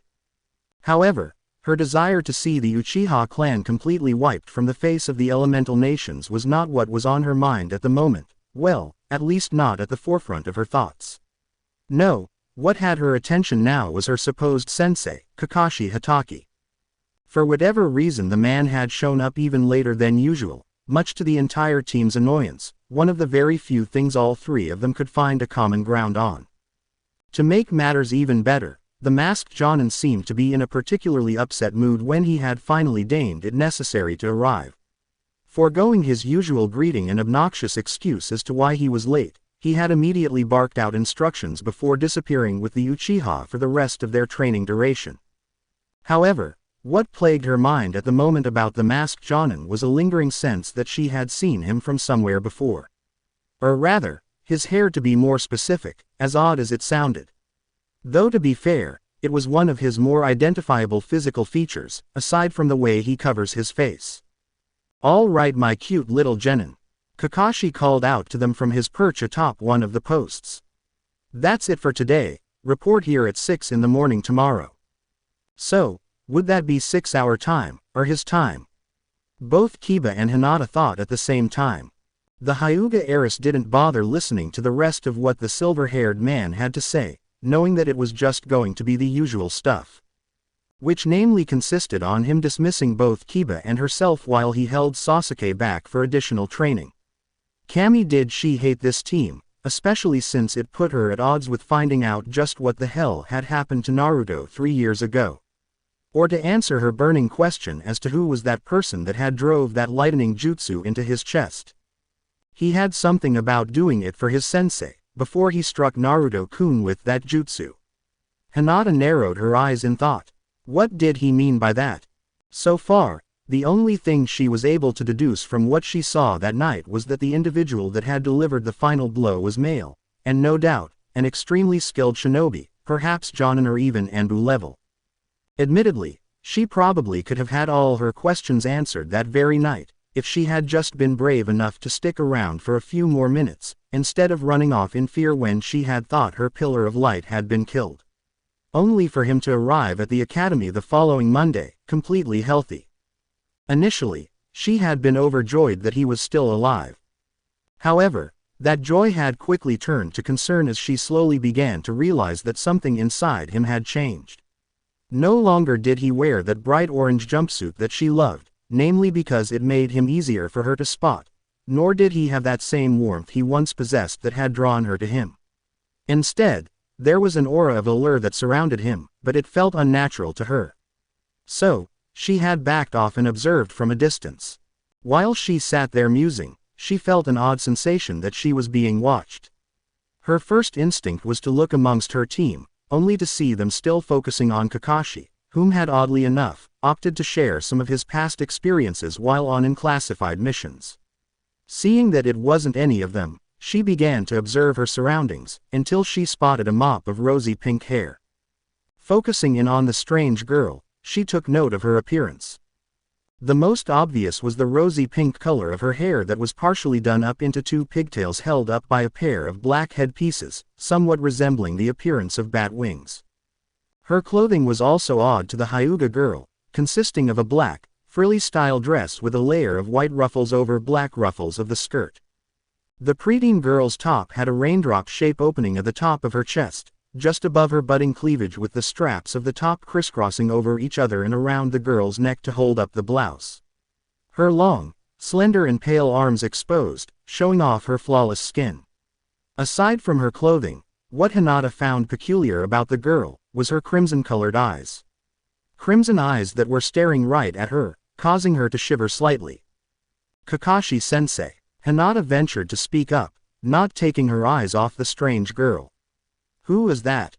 Kakashi took a moment to look in the direction the young girl was looking in, and scowled under his mask as he saw the person in question that the Hyuga heiress was inquiring about. Turning back to his team, he could see the two boys curious as well. Surprisingly, Kiba was not drooling all over the girl like he would have almost a week ago, making the cycloptic Jonin ponder what could have caused such a change in the feral boy whom was always trying to show off how much of an alpha he was. "That is Cruel Teps, sole member of the Teps family," the masked Jonin explained to his team. "She moved into the village about 9 years ago with the Hokage's permission. She usually keeps to herself, so I don't know why she is out here." "Wait, family, why not clan?" Kiba asked, finding it odd that just some random survivor of a family would need the permission of the Hokage to settle into the village, unless they held some sort of political importance or were extremely powerful. Whether it be from a Kekkei Genkei, possession of an extensive library of high-ranking jutsu, or something else that would benefit the village as a whole. Supposedly she possesses a unique and powerful Kekkei Genkei. Hearing this, Sasuke's ears perked up as he allowed his eyes to travel over to the form of the preteen girl, whom was now conversing with some red-haired woman he could vaguely recall visiting the academy for some reason or another. Kiba on the other hand had recognized the red-haired beauty and had quickly averted his eyes, much to the confusion of both Kakashi and Hinata. "Do you know what her Kekkei Genkei is?" the Uchiha inquired. If it proved to be strong enough, he would overlook the fact that she was a civilian and not a strong kunoichi and give her the honor to bear his children to repopulate his clan, and if her family was powerful and influential as it was implied she was, then all the better to benefit the Uchiha, as it should be. "No," Kakashi replied, glancing to the now two women, his eyes narrowing at the red head. "She looked too much like that Uzumaki whore that married his sensei, and robbed him of his second father figure after his own father had committed suicide. The only one that knows the full detail of the Teps family is the Hokage. Not even the councils are privy to what her family has to offer the village. Isn't that odd that the rest of the council would not be aware of a family or clan's potential within the village?" Hinata asked. "It is unusual, but not completely out of the Hokage's power to make such a decision without the knowledge or approval of the council." The masked Jonin shrugged. "After all, the council is there to advise the Hokage, not tell him what he can and cannot do within his own village." Hinata remained silent, as she turned her attention back to the pink-haired girl. Back to the crimson eyes that were boring right into her own, giving the brunette an uneasy feeling about the girl. Almost as if this cruel Teps knew something about her, and her specifically, as she was seemingly ignoring the rest of the team and focusing solely on her. "That being said, I would advise you all to stay away from her," Kakashi stated, fully turning to the genin before him. "I don't trust her. Aside from the Hokage, no one knows anything about her. Not even Jiraiya-sama was able to find anything about her, her family or her past before the Hokage ordered him to cease all investigations on her." Hinata frowned, not liking the sound of any of this. All the mystery surrounding Pinkett, and the fact that not even the village's spy master was able to dig up anything about the girl's family before the Hokage had ordered him to stop. What's the Dobie doing here? Sasuke asked as he glared at the whiskered blonde. This prompted the remaining members of the team and Kakashi to turn, only to be greeted by the sight of Naruto and Anko approaching the two young women they had just been talking about. Both Hinata and Kakashi narrowed their eyes, each for a different reason. For Hatake, it was because once again, the blonde was mocking him, just with his mere presence. For the Hyuga however, she was suspicious. Kakashi had just told them how the Pinkett was reclusive and kept to herself, only speaking with the Hokage. However, here was Naruto and Anko both approaching and interacting with the preteen girl as if they were old friends, family even. Furthermore, the red head that accompanied the Tepes girl seemed to be subservient, mostly towards Naruto. Something that struck the Hyuga heiress as being odd.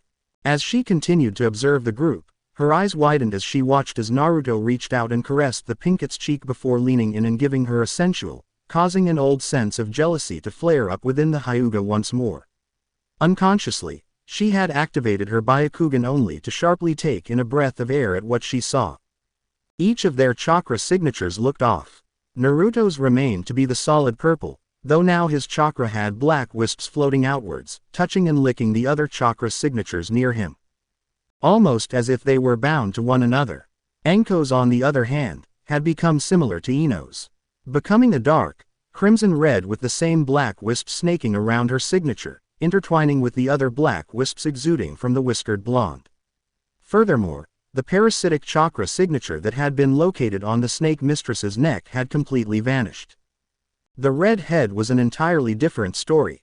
Her chakra signature was like a raging inferno of fiery red and orange, all compressed into one small form. It almost felt like she was looking into the sun, due to the sheer amount of power that was coming off the woman. Very faintly, the Hyuga girl could make out 9 individual strands coming out from behind the young woman, almost as if they were 9 tails attached to her. Lastly, there was the Pinkett herself, and the one that made Hinata's blood run cold in her veins. Her chakra signature, or rather, her complete lack of one, was void of all color. Just cold, and empty blackness, with more prominent dark tendrils flowing outwards from her body. It was clear that whoever this girl was, she was not human. Deactivating her Byakugan, Hinata watched as the group of people she had been observing depart from the area, all the while a new question burning within her mind. Just what are you, cruel Tepes? To be continued. I hope you enjoyed this story. Also remember to subscribe and like this video. See you in the next video.